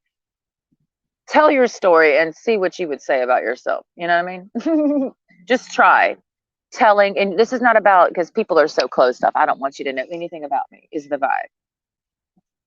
Okay, so you want me to be a necrophile? Because if I know nothing about you and I have sex with you, what kind of shit is that? Christian fucking Bale. That's what he told me. I don't want anyone to know anything about me. So then why are you having sex with females then if you don't want them to know anything about you? So you're into necrophilia? Christian Bale from American Psycho, because that's what it's giving. Let's watch that movie again for our research. Exhibit A, okay? Period. And he told me he wanted to join the military. I said, no, I asked him because he said, I went to LSU and had a business degree. Because I said, you're from Morgan City. It started, I said, aren't you from Morgan City? No. And I said, well, you told me that last time. And he's like, damn it, I'm mad that you remembered that. I said, yeah, because I remember some things, bruh. See, you niggas be lying and shit. So then he's like, no, I'm not from Morgan City. I'm from motherfucking Baton Rouge. And I'm like, oh, okay, right. You're full of shit, blah, blah, blah. So then I'm like, why did you join the military then if you got a business degree from motherfucking LSU? And he said to me, and I quote, because I want to kill people. Was that shocking to me? No motherfucking shit. Isn't that why everyone joins the military? Then I said, well, You know, basically, I want to kill people too, but I'm too psycho to join the military. So what does somebody like me do? Right? Because how is it that you can say out loud, I want to kill people, so I join the military, and that's illegal. But I say, well, I want to kill people, but I can't join the military. Then I'm going to go to jail. You feel me? That was the point I'm making. So what makes the military dude who wants to kill people different from the civilian dude who wants to kill people? Find the difference, find the lie. And that was my point to him. And that's why I called him a psychopath. And that's why he got swirled away and went over there doing his usual making out with whoever he can see at the damn bar. Like, you know, are we getting off our flat ass that's getting flatter by the second? You know, no, we're not. We're not.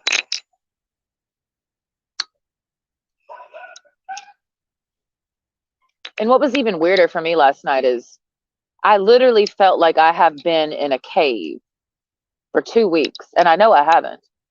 I felt it was also the feeling like that was my first night going out, and I know it hasn't. I'm like, why does it feel like this is my first night out on the town in years? And I know I was just out last weekend, but it just feels like I have been locked in a cage for like months. Who's living inside of me that's locked in a cage right now? Like, cause that's what somebody that I'm attached to is locked inside, and it makes me feel like, because they're inside of me, it makes me feel like I'm locked inside. And I'm like, you can come out, you know. Who is that? I don't know.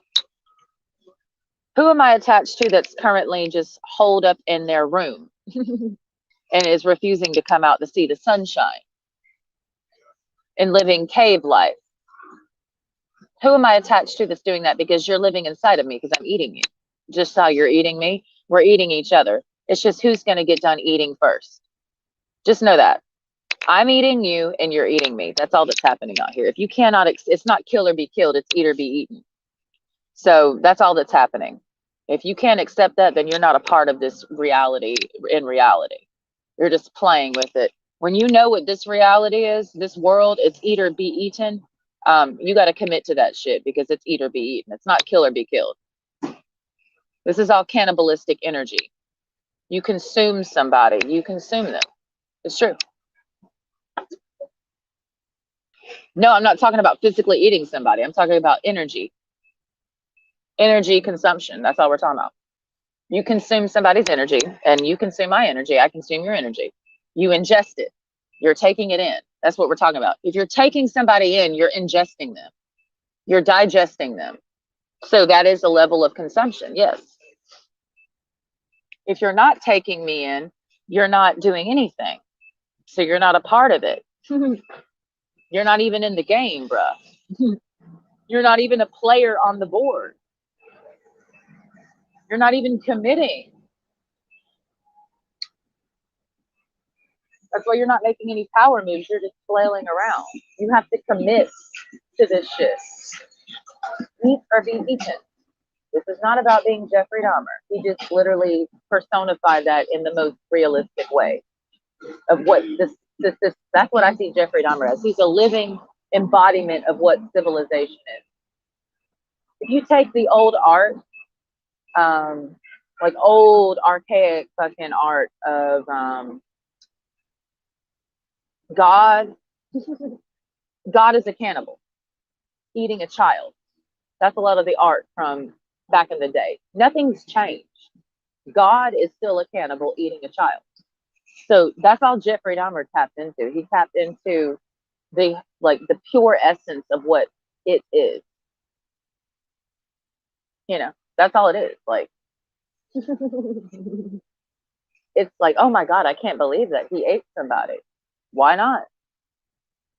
Why not? That's what everyone's doing out here. He just literally did it, you know?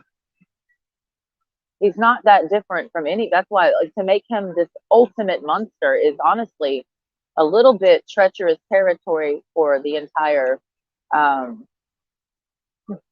situation at hand currently, you know, like right now, because, bruh, Jeffrey Dahmer's everybody out here. That's how I see it.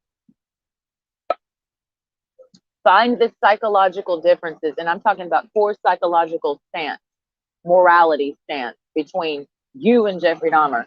There's not that much difference between you and Jeffrey Dahmer. And if you think there's some vast difference, because people, I've the goddamn documentary and all this shit about Jeffrey Dahmer's coming back up or whatever. And people in the comment sections are like, I have, that's crazy that he's like that. I'm so glad I'm not a psychopath. And I'm like, are you sure? I don't see that much difference between anybody and Jeffrey fucking Dahmer. Honestly, I don't see a whole lot of motherfucking difference. I don't like energetically. We're just talking about energy. So, are you sure you're not Jeffrey Dahmer? Because it's not like he was eating people all those years. He just started one day. That's what I'm interested in. I don't even know if they have that interview. Like, what was that exact moment in his brain when he's like, all right, let me eat them? You know what I mean? Like, that's what I need to know. He was eating McDonald's for so many years. Is that like a connection? Well, he was eating McDonald's and now he's a cannibal. Like, is there a connection? Did anybody do that research? Because that's what he was saying in one of those videos, those home videos. Yeah, I've just been eating a lot of McDonald's and working a lot. And those home videos, if you watch them, how do you go from eating McDonald's to eating people? Is that like a natural transition? Like, how do you transition? Like, what's the transitory diet thing from eating McDonald's to eating humans? Wouldn't that be like how do you become a cannibal overnight? For me, I'm doing a diet. It's a transition for me to get off starches and go into just eating this. For Jeffrey Dahmer, it's like he just woke up one day and was like, I'm a cannibal. Like, how does that happen? You know what I mean? How do you just overnight become a cannibal? I don't know. I'm waiting on this interview, but we can't have it because was he not murdered in prison or something?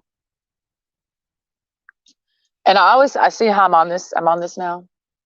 Remember, Jeffrey Dahmer was a photographer. He was going around telling people he was a photographer. I mean, he would take pictures of them and he would pose them and they would model for him and then he would kill them, So what's the difference between Jeffrey Dahmer and a lot of these people out here being photographers? I don't really see that much of a fucking difference. Personally.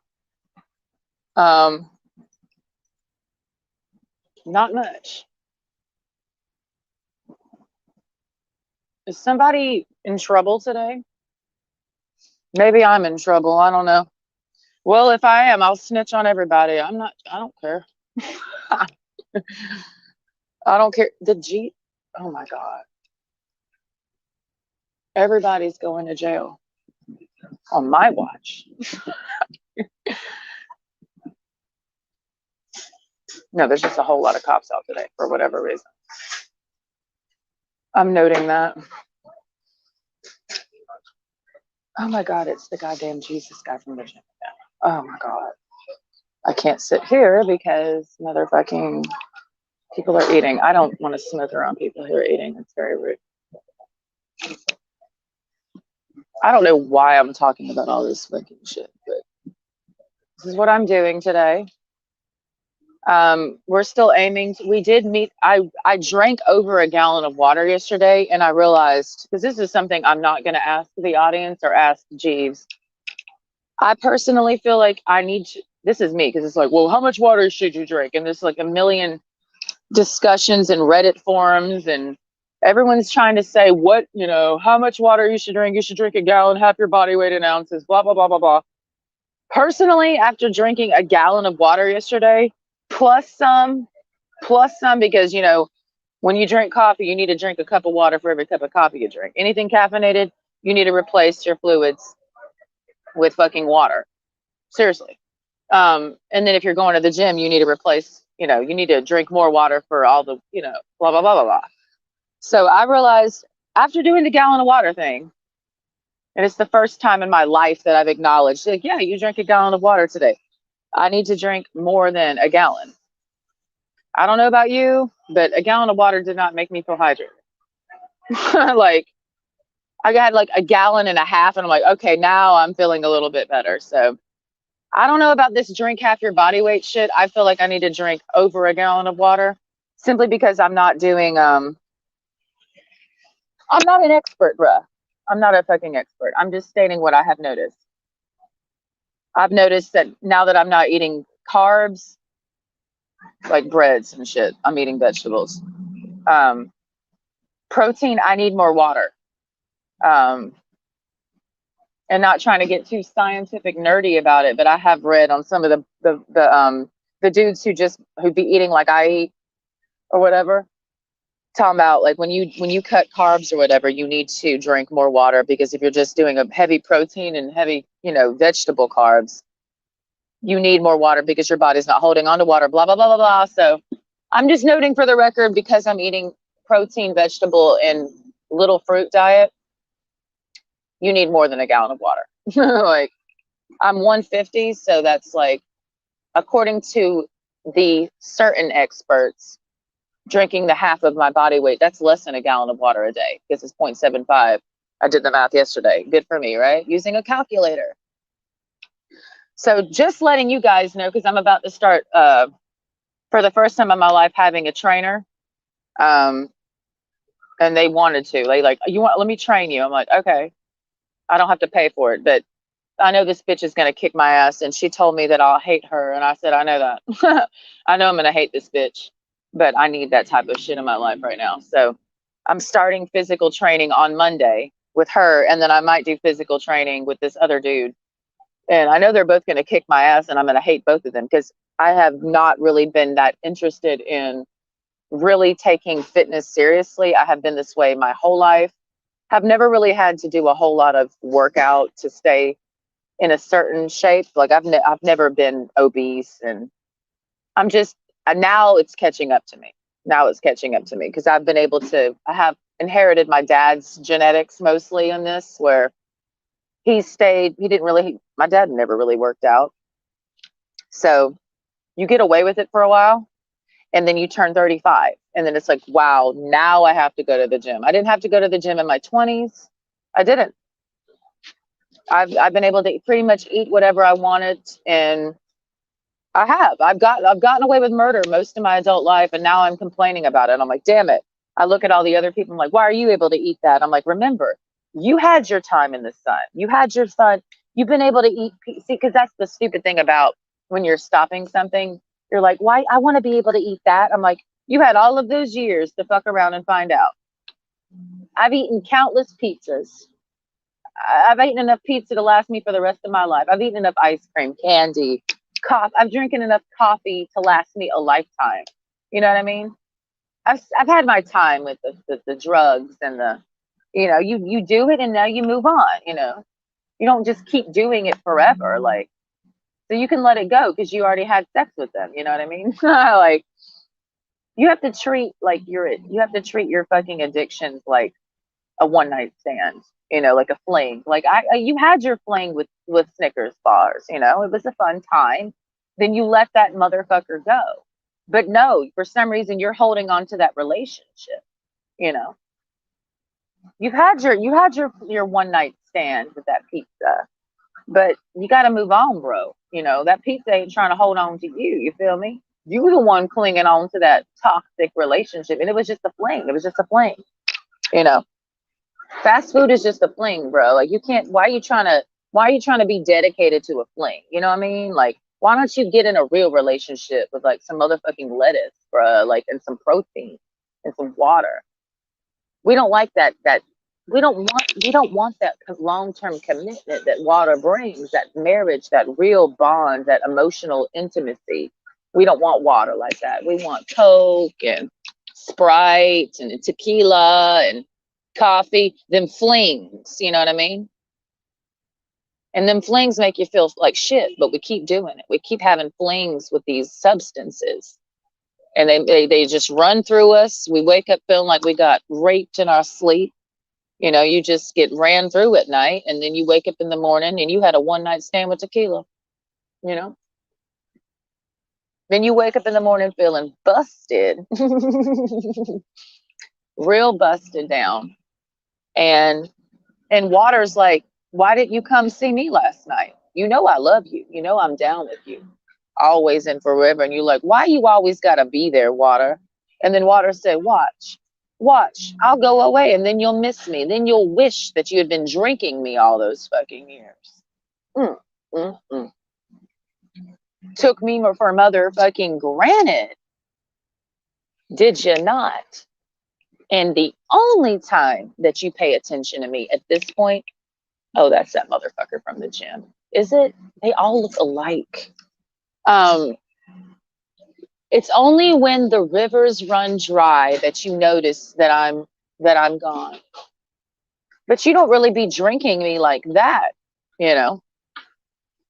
It's only when I flood, then you're like, oh, water, water, you know. But I've been here this whole time, and I'm really taking that in.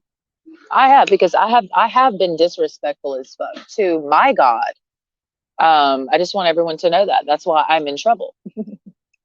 I'm in trouble because I have been disrespecting my God by not taking, no, I dead ass mean this. Ouch. I dead ass mean this. Water is a very powerful drug. And y'all need to quit sleeping on water. And anybody out here saying that you don't need to drink water is truly evil. As I drink coffee, but bitch, I'm not out here preaching we don't need to drink water. Excuse me? I'm about to get a swimsuit, bitch, and I'm about to start swimming. And maybe I'll start breathing underwater.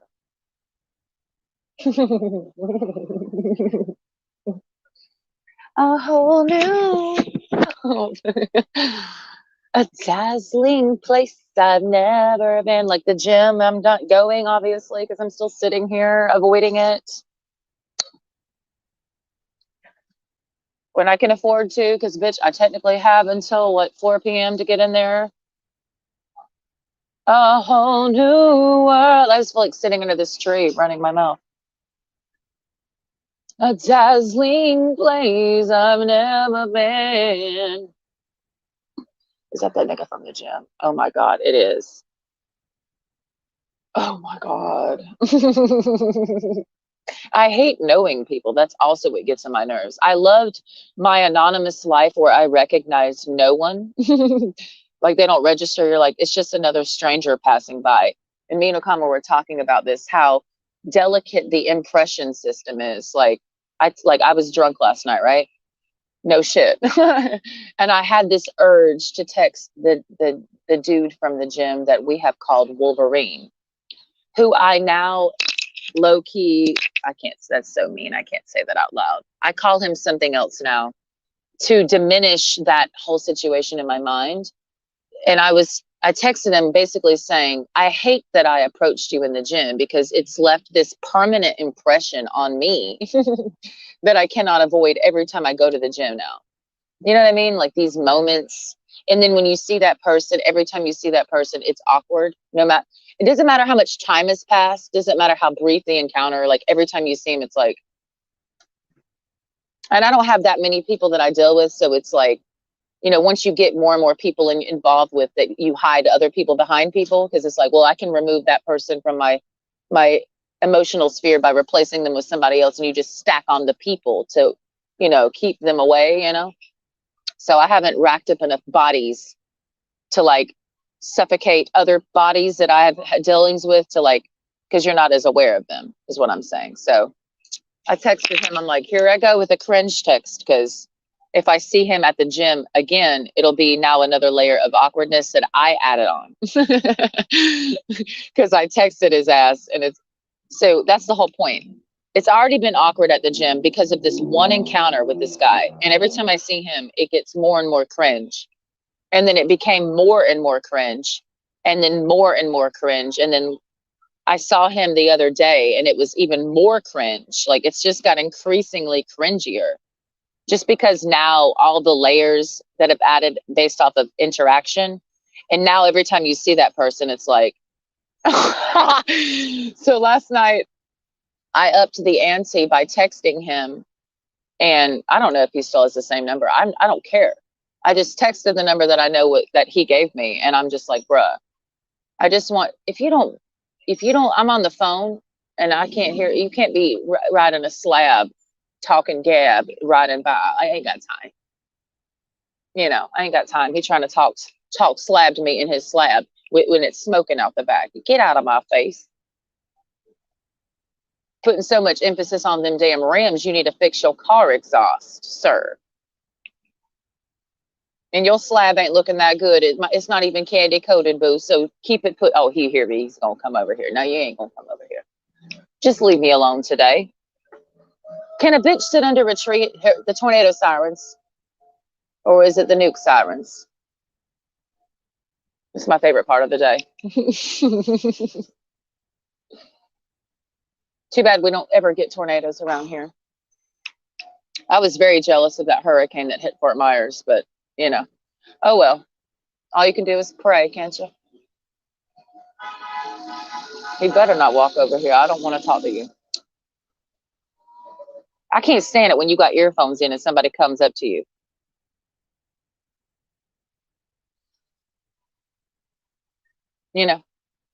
So I definitely upped the ante of cringe with the gym guy by texting him last night and saying basically how horrible it was to meet him.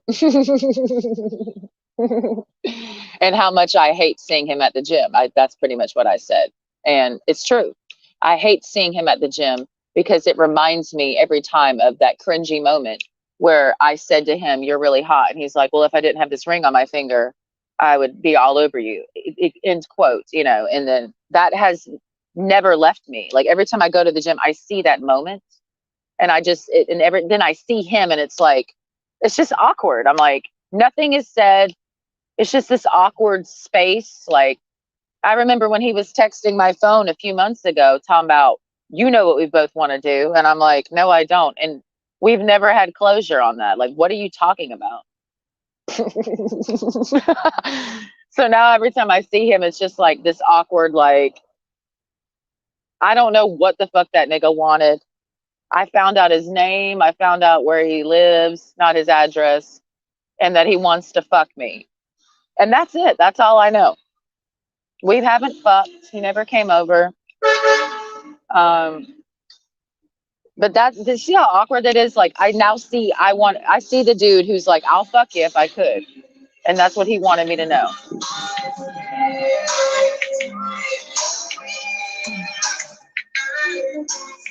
Is this Miami or what? Some people invest money in the wrong area code, people, it'd be one thing if you were doing that in Miami Beach where I used to live, that would make sense. But I can't stand people who spend a crazy amounts of money to flex in a city like this.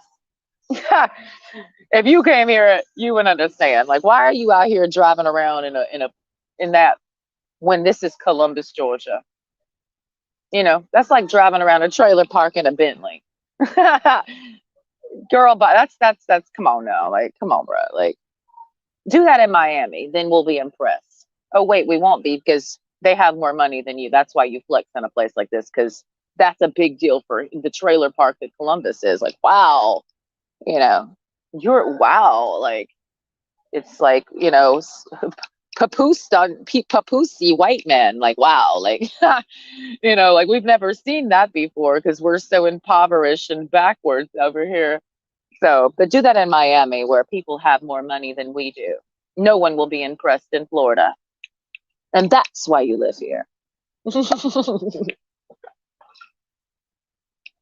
And believe me, certain locals know this and they say this also. Like, why are you out here flexing in Columbus, Georgia? It's not NYC. It's not Miami Beach. Literally, there's nothing.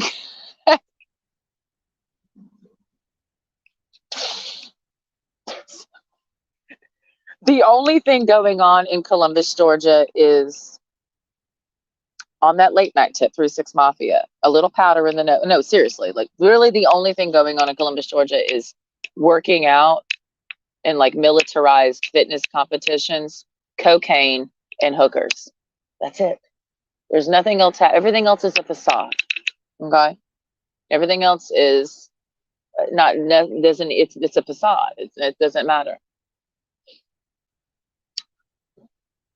That is the core culture.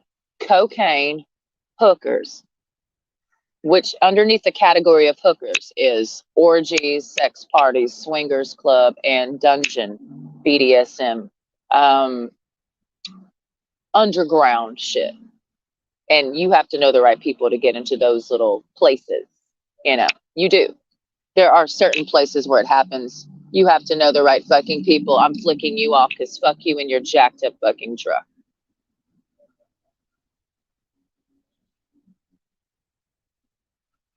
If you don't go the fuck away, you fucking faggot.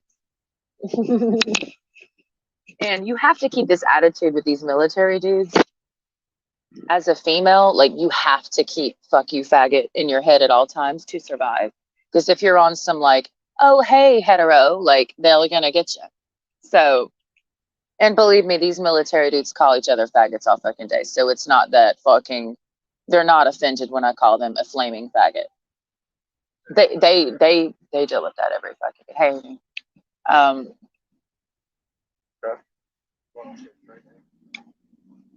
Oh, here they come. Here they motherfucking come. Here they come in their big truck. I get triggered by jacked up trucks every fucking day. And don't even fucking approach me and leave me the fuck alone or I will fucking snap on your fucking ass. Good the fuck for you. But it's just a bunch of flaming, super flaming, like incredibly flaming hot Cheetos.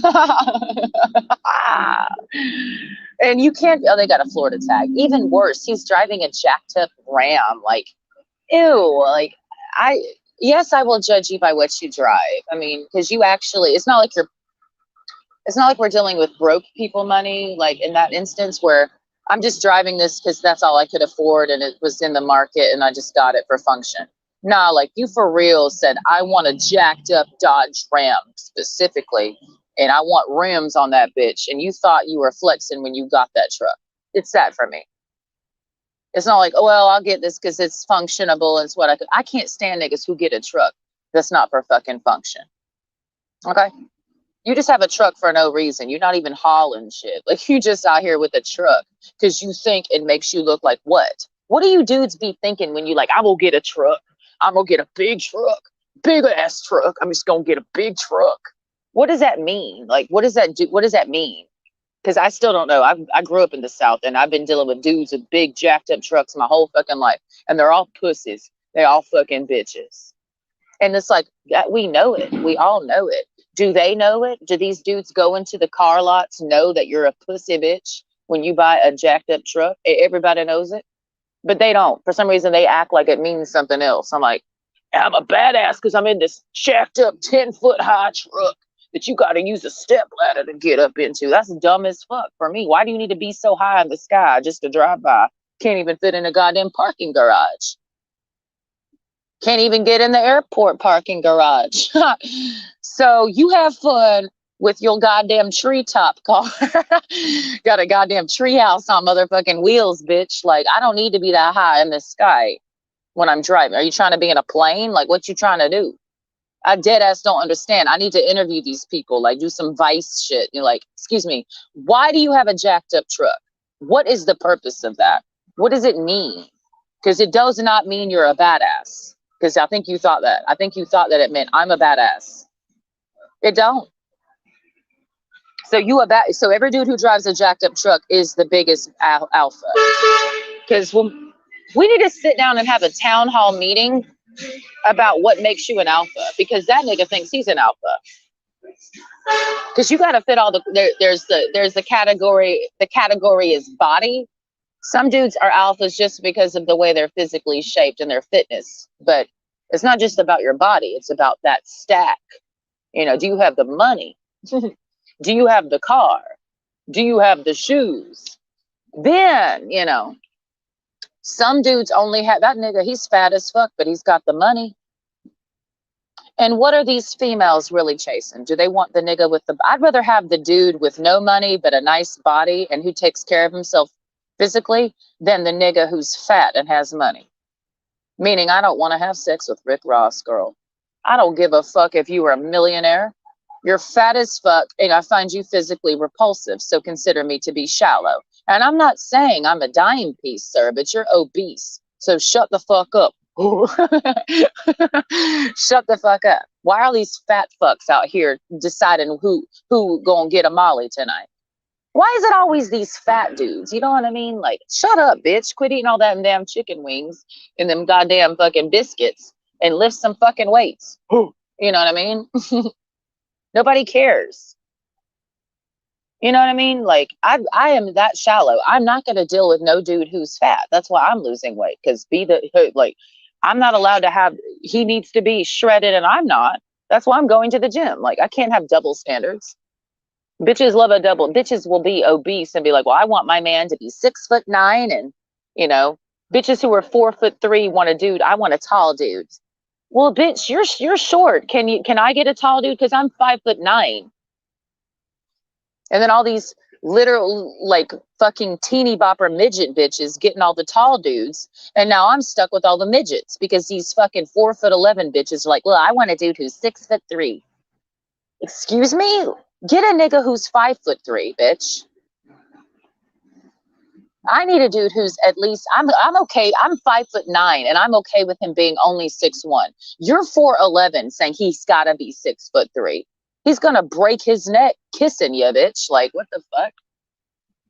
Fucking unrealistic ass fucking standards you fucking pea brain head ass bitches have. Bitches want to weigh 175 being 4'11". Talking about he's got to have a 6-pack and he's got to be 6'3" and making 6 figures. And I'm like, baby girl, lower your expectations just a little bit.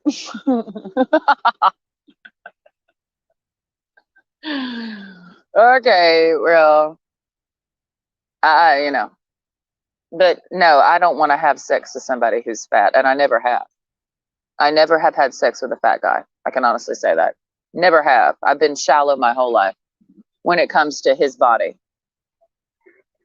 He didn't complain about mine, so don't worry. But however, I'm not going to sit here and have a certain standard of, you know, physicality when I can't even keep up. Like, I'm going to go to the gym for him, you know, whoever that is in the future. I'm going to pretend like I have a man that I'm doing this for, and be like, well, I'm getting in shape for him because I'm not going to be. I'm 35. Once again, I could get away with shit in my 20s. Didn't have to go to the gym in my 20s. I didn't. Like, I literally did it, and I got away with it because I was not obese. I was in good shape. Didn't go to the gym. Now I'm 35, and I can't make any more excuses. That's why I'm going to the gym. So yeah, in my 20s I didn't have to, but now I'm 35, and now I can just feel the weight just wanting to linger more. You know, more and more.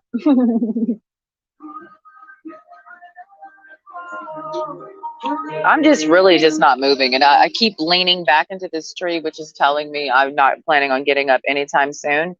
And I'm just telling myself, like, you do need to get off your flat ass. But I've worked out every day this week. That's what I'm telling myself because I police myself. But I worked out every day this week. Go to the fucking gym. That's what I hear. Go. I will. It closes at 4. I'm talking to myself. Schizophrenic break. I will go to the gym. Inner voice, inner spirit guide. Like, see, y'all be playing with me, acting like you don't have an inner voice that you listen to. I just talk to mine out loud.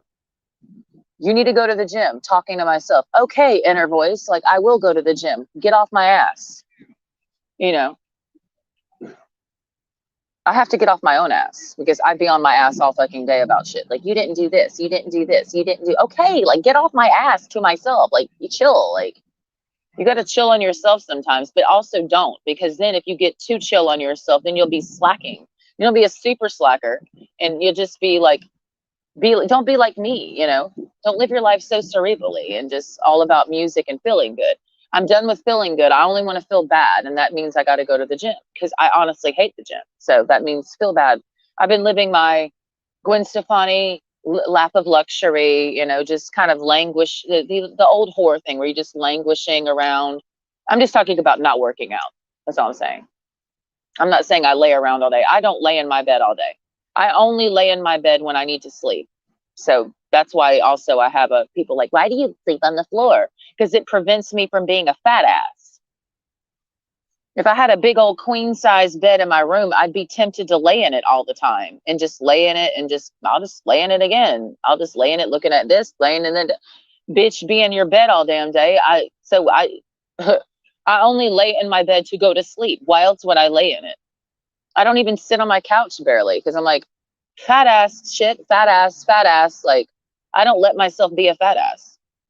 And I need to be less. I'm still too fat for myself. So, like, talk shit all fucking day. I'm not going to be a fat ass.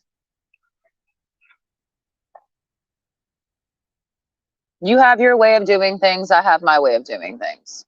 You keep your couch and your motherfucking queen size Serta mattress. Good for you. I'm not.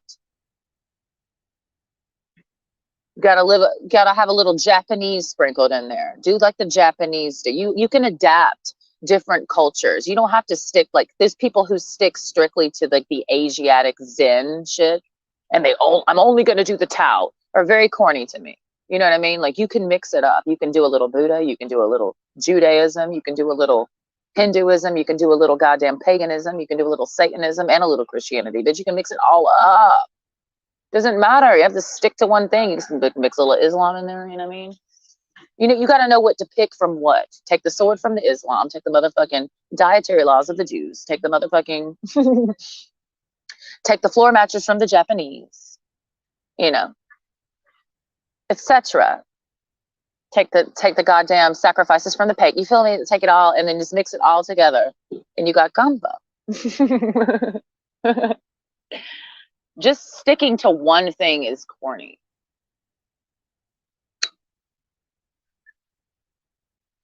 And you never get to explore your personality that way. That's why people are so boring. It's like, try something else. That's what I'm working at. I'm like, can you just do something else? Like, quit being so corny. Like, I just start feeling corny when I have developed a certain habit for a certain period of time that's longer than a month. I'm like, okay, like, can we shift this up a little bit? Because it's getting stagnant. We want to stay fresh. Okay.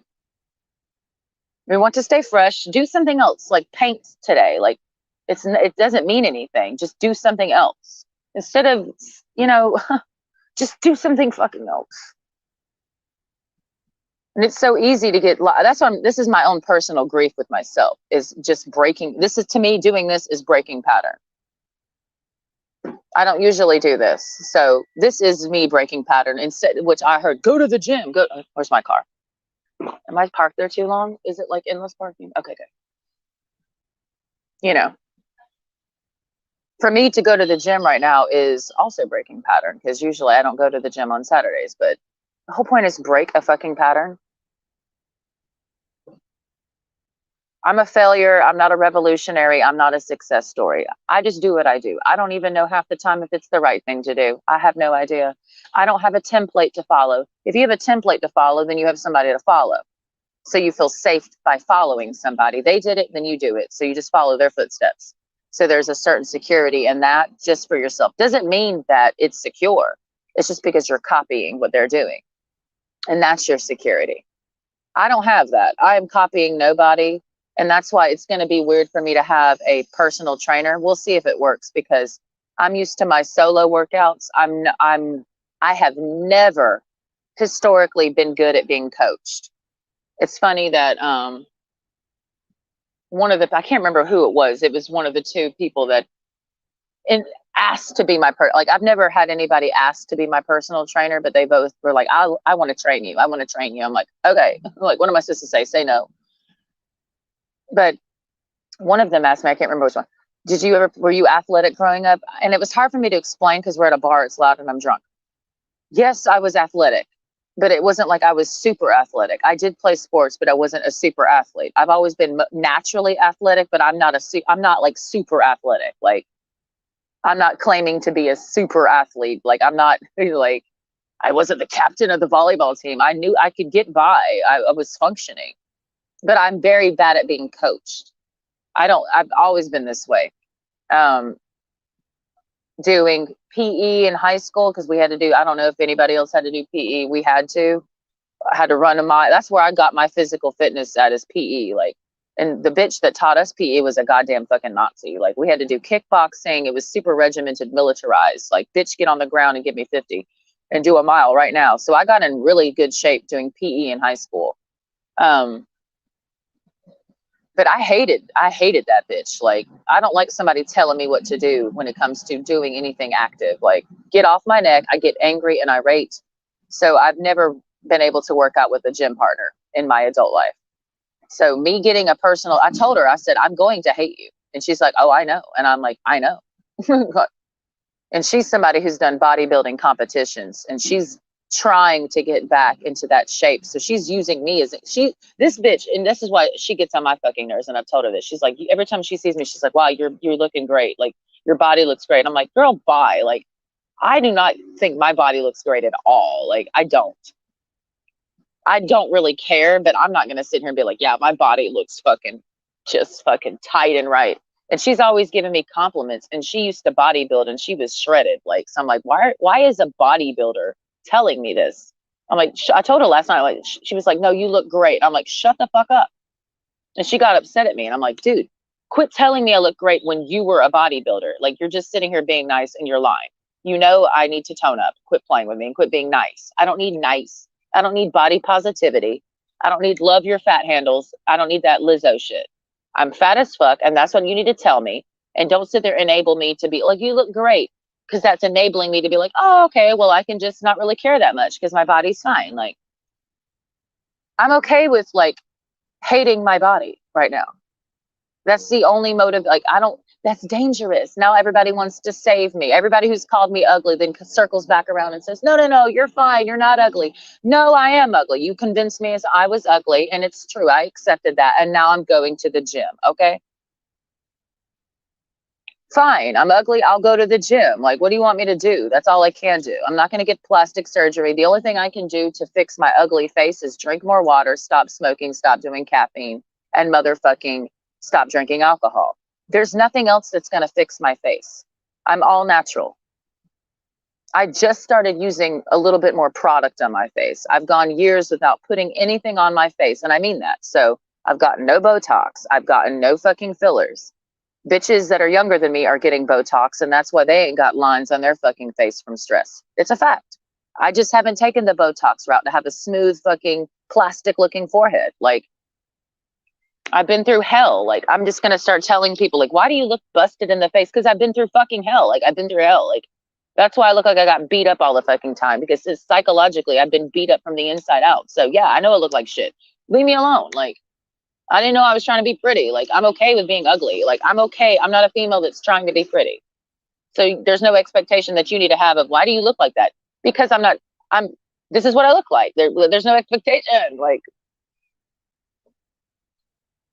this is me.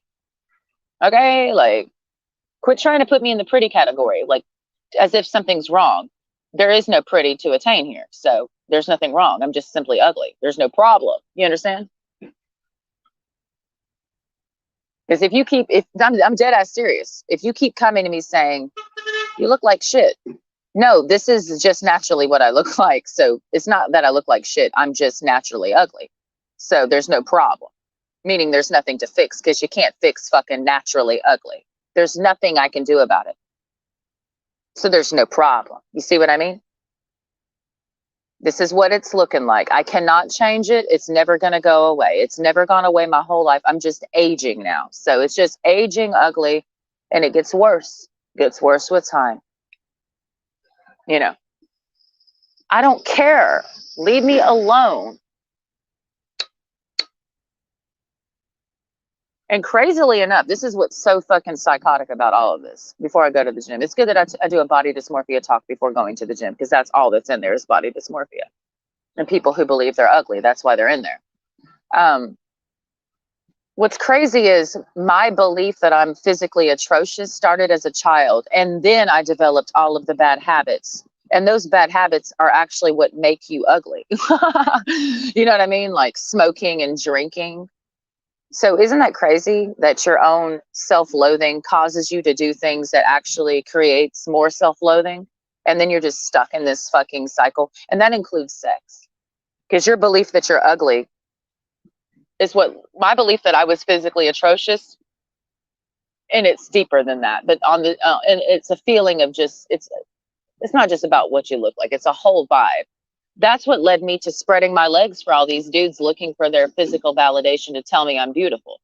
And that's how I became a hoe, which made me feel worse and uglier and ruined my health, literally. It ruined it ruined my health, psychologically, emotionally, and physically, being a hoe back in the day. So the irony that my desperation to be validated as beautiful, and what we're really dealing is somebody caring about me, but it also invoked physical affirmation. That's what led me to spread my legs for so many dudes who did fuck me.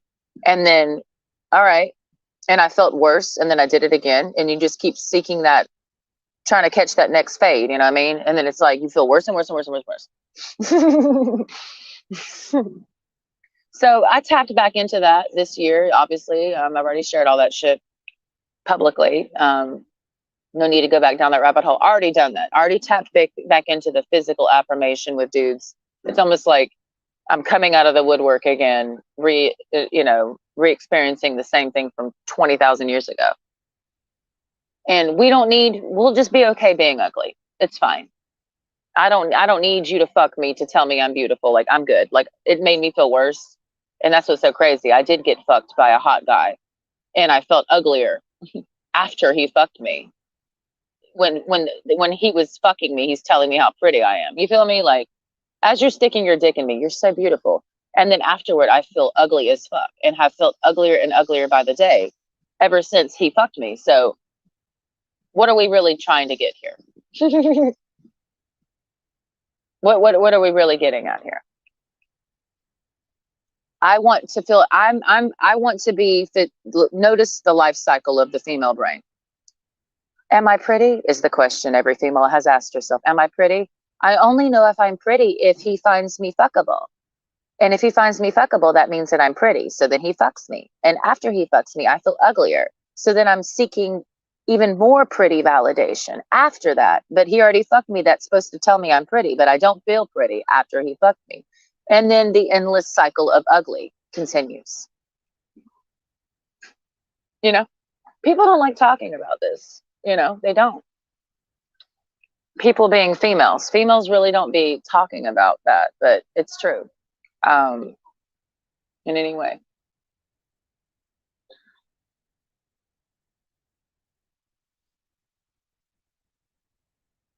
Yeah. And I have not successfully beat that demon, because what I really want, and that was the point of me shaving my head, and I forgot, I forgot that was the point, was to sexually neutralize myself and to be unappealing to anybody, which that has not exactly happened. Um, I was not, and I genuinely mean this, I was not anticipating anybody finding me physically attractive after I shaved my head. And I was sadly surprised when people were like, "Oh my God, you're so hot. I would fuck you." And I'm like, that's not possible. I did not think that that would be what would happen. Because I'm like, my face is ugly as fuck. And when you shave your hair, it creates no barrier reef between you and the ugly, because hair hides. I mean, you can be ugly, busted in the face, like Sarah Jessica Parker, because technically she's not considered to be that physically, facially attractive. The body's giving, but the face is more like horse. But you know, the hair, it's the hair. Hair makes can take away a lot of ugly from the face. Everyone knows this. It's all about that haircut. And when you remove the hair barrier reef, it showcases all of your ugly, and there's no place to hide. So I'm like, there's no way that anyone will find me attractive when I shave my head. And I have been really flabbergasted. Let's pull that word out of our asses. A super white word for this super white day as I get off my ass. Slowly, I'm becoming one with the soil. I need to move. When your ass starts to put down roots, it's like, can you get off your fucking ass? Like, just get up. Like, get up. Is it still open? I need to go in there and buy something. Hold on. Is she leaving? I think she's leaving. It's good. She gets me every Saturday, and I don't want to spend My bar tab was $64 last night. That is unheard of. That is sick. Like, but I was drinking with Okama. But when I saw that tab, I'm like, what? Well, no, it was $44 and I gave them a $20 tip. But I'm like, because I'm one of those people, it's a sickness that I have where I don't care how broke I am. Number one, you don't go out to a bar if you're broke, because if you can't afford to tip, do not come here. And I don't have a lot of money, but I will tip. Like, I'm not going to be out. To me, that's so disgusting. Like, so I had a $44 tab, tip $20, and I don't even got money like that. But I'm like, it's just rude not to. I mean, I don't know. It's just some sickness in me, and the belief that money comes and money goes, and I don't really care. Like,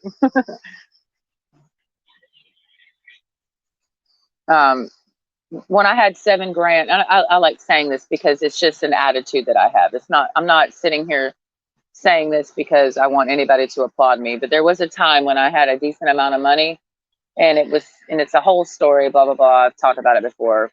Not that anybody cares and remembers, but I had seven. Just know this: I had 7 grand in cash and plastic grocery bags in a little drawer in my bedroom in South Beach. Is the specific location. 953 Collins Avenue was the address of the apartment complex. 7 grand in cash stashed, just laying around money. And what I did with that money, and I just couldn't help myself because there was so many homeless people that I would be passing by. This is not for applause. This is how my attitude is towards money. I had 7 grand. It was 7 grand in cash in grocery bags. Long story about why it was there. It's not drug money. Okay. And, I would be seeing all these homeless people on the beach, and I felt bad. Like, I felt guilty. I felt a lot of things because I know how I had just been in a situation similar. So it's like, how you gonna come out from the mud and then act like you better than people? So I just basically just started handing out. I basically gave away $5,000 in cash to the homeless down there, just because it's like, it's just a certain thing in my head where sometimes I've looked back on my behavior and I'm like, why don't you just keep the money for yourself? Like, why? I've been this way most of my life where I just give shit to people, and then I don't really worry about if I have anything really, like, in terms of like really making. I mean, I'm not talking about give away my whole fucking livelihood. I'm just talking about excessively giving shit to people. And to me that feels better than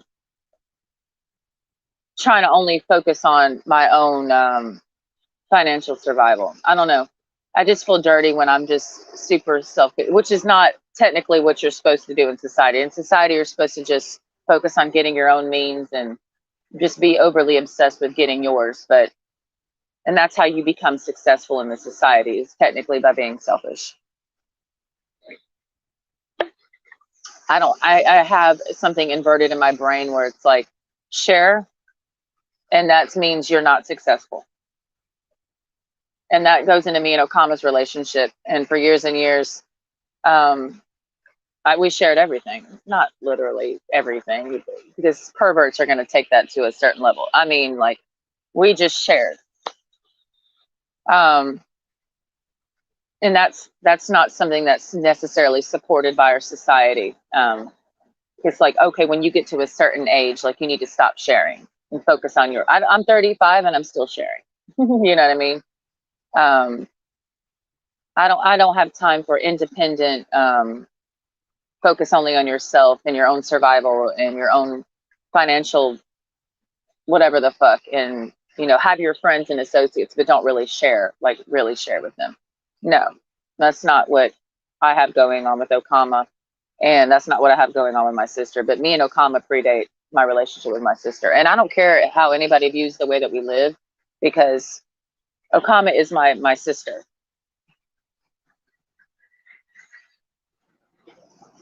She is the best friend that I have ever had. And she's a real friend. And she's a good person. She's a good person. I don't consider myself a good person. I will say she's a good person before I say I'm a good person. Like, And she's always like, no, no, no. And I'm like, yeah, like I'm a shitbag. You're not. So, and she'll say she's the shitbag and I'm not. And we'll argue. Then we'll argue about who's the bigger shitbag in our relationship. And then an outsider who's not even in our relationship will point at me and be like, yeah, she's the shitbag. And it's like, you're not even in our relationship. Like, why are you here? You just walked up to both of us sitting here and you're like, Joy's a shitbag. And you are like, are you in our relationship? Why do you have such a heavy opinion about our friendship? Do you have any friends? You know what I mean? Like, that's great. Like, you can sit there and point out all the flaws in my friendship with my best friend, but you're still not in it. You're still not in our relationship. Have an opinion all fucking day. Talk about our friendship all fucking day, but you're still not in our relationship. You know what I mean? And do you have any friends? Like, go get you a fucking friend. Are you trying to be my friend? Well, if you are, you're going about it the wrong way. You know?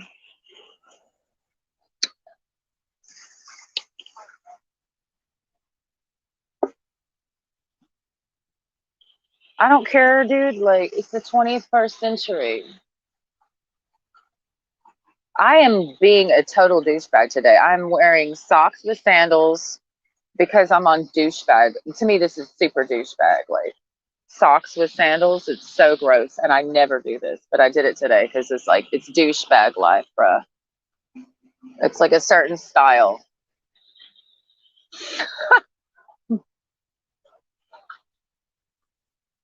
It's certain style, and that's what it's giving. We're not trying to do preppy, trendy, like it's the preppy, trendy fall season for these hoes and pumpkin spice lattes. No, we're doing whiskey and our motherfucking coffee. We're doing leather. This is my fall season because I know the pumpkin spice latte bitches are out in full force and it's a cult. And that's who was harassing me at the bar last night. You know, you can get slapped. And it may not be from me. It'll be somebody meaner than me who's gonna slap the shit out of you, bitch. I promise you that.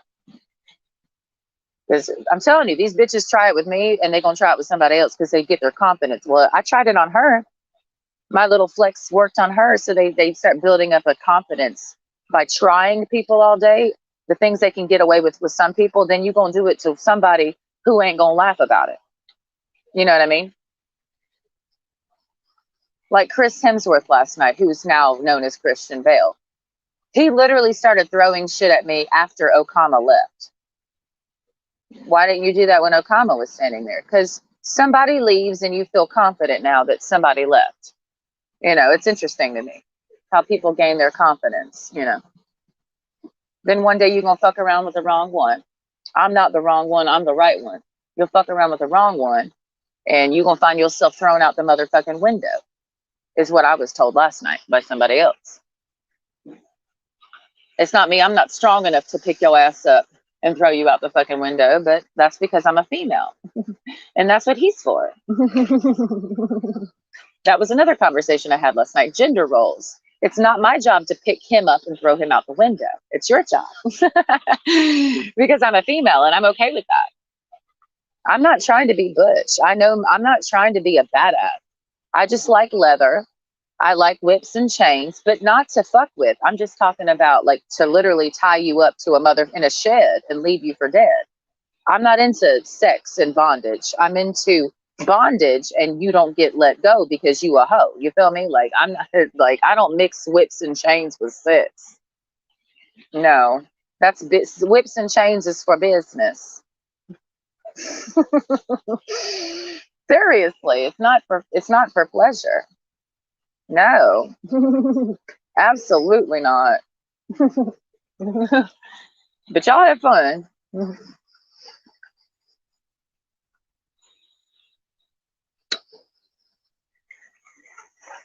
What are we doing at the gym?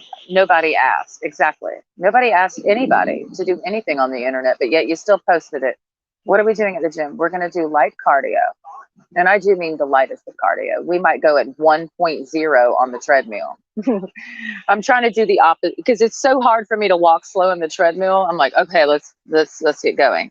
But I want to see if I can go like 0.01 miles an hour. the tray. And then we'll sit in the sauna and we'll be fat asses that way because fat asses go sit in the sauna to lose weight. You know, you could just do some exercise, but you're just going to sit in a heated room because you're too lazy to move, you know, and that's what I'm going to do today. As long as you just walk in the gym, you feel like you've done something. It's just getting there. It's half of the battle, you know. And then once you're in the gym, is she going? Is she moving that way? I don't know. Oh, I don't want to go. God damn it. It's also because I sent that cringy text message last night. So it's like, oh, I hope he's not in the gym today. I genuinely hope I hope I don't see his ass. I always hope, but you can't control. You can't control shit like that. Because, you know, I can't make people not be where I don't want to see them. You know, I'm not traffic control. You know, restraining order, restraining order. Yeah, I wish I could restrain a lot of people. But how many, you know, when we be in and out of the courthouse all fucking day,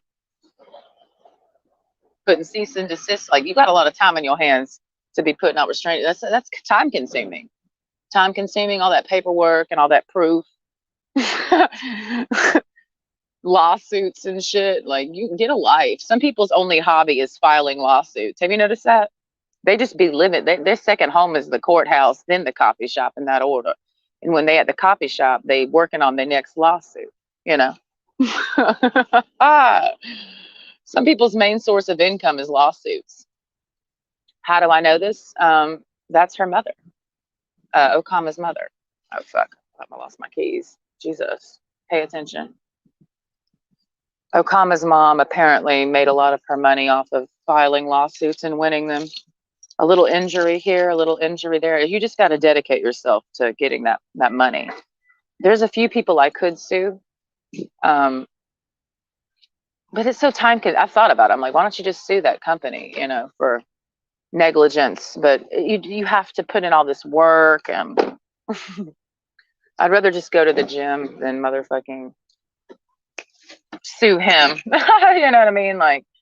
But that's some people's priority. You know, they prioritize suing and restraining orders in the courthouse. They just love being in the courthouse. You know what I mean? If you notice that, like some people really do. Like they like calling the cops. They like law. Why am I sitting in a? Wow, it's a sauna in here. Like if you want a sauna, this is what you do: get in your car when it's been sitting in the sun and just sit in it with the windows rolled up, and you'll also you'll know what a sauna is real quick. I gotta pee. Damn it. Oh my God, I gotta pee. Fuck. I need to go. Go now. Go now. We're like right now. Oh my God, I don't feel like it. See all this shit. Then you have to go back in the public venue and go pee. Oh my God. It's just been a tragedy.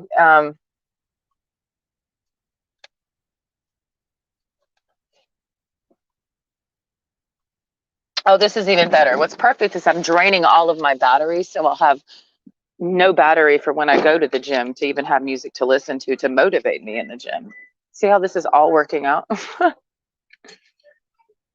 You know, so I need to basically end this live stream and save my battery. Goodbye. Fuck everyone.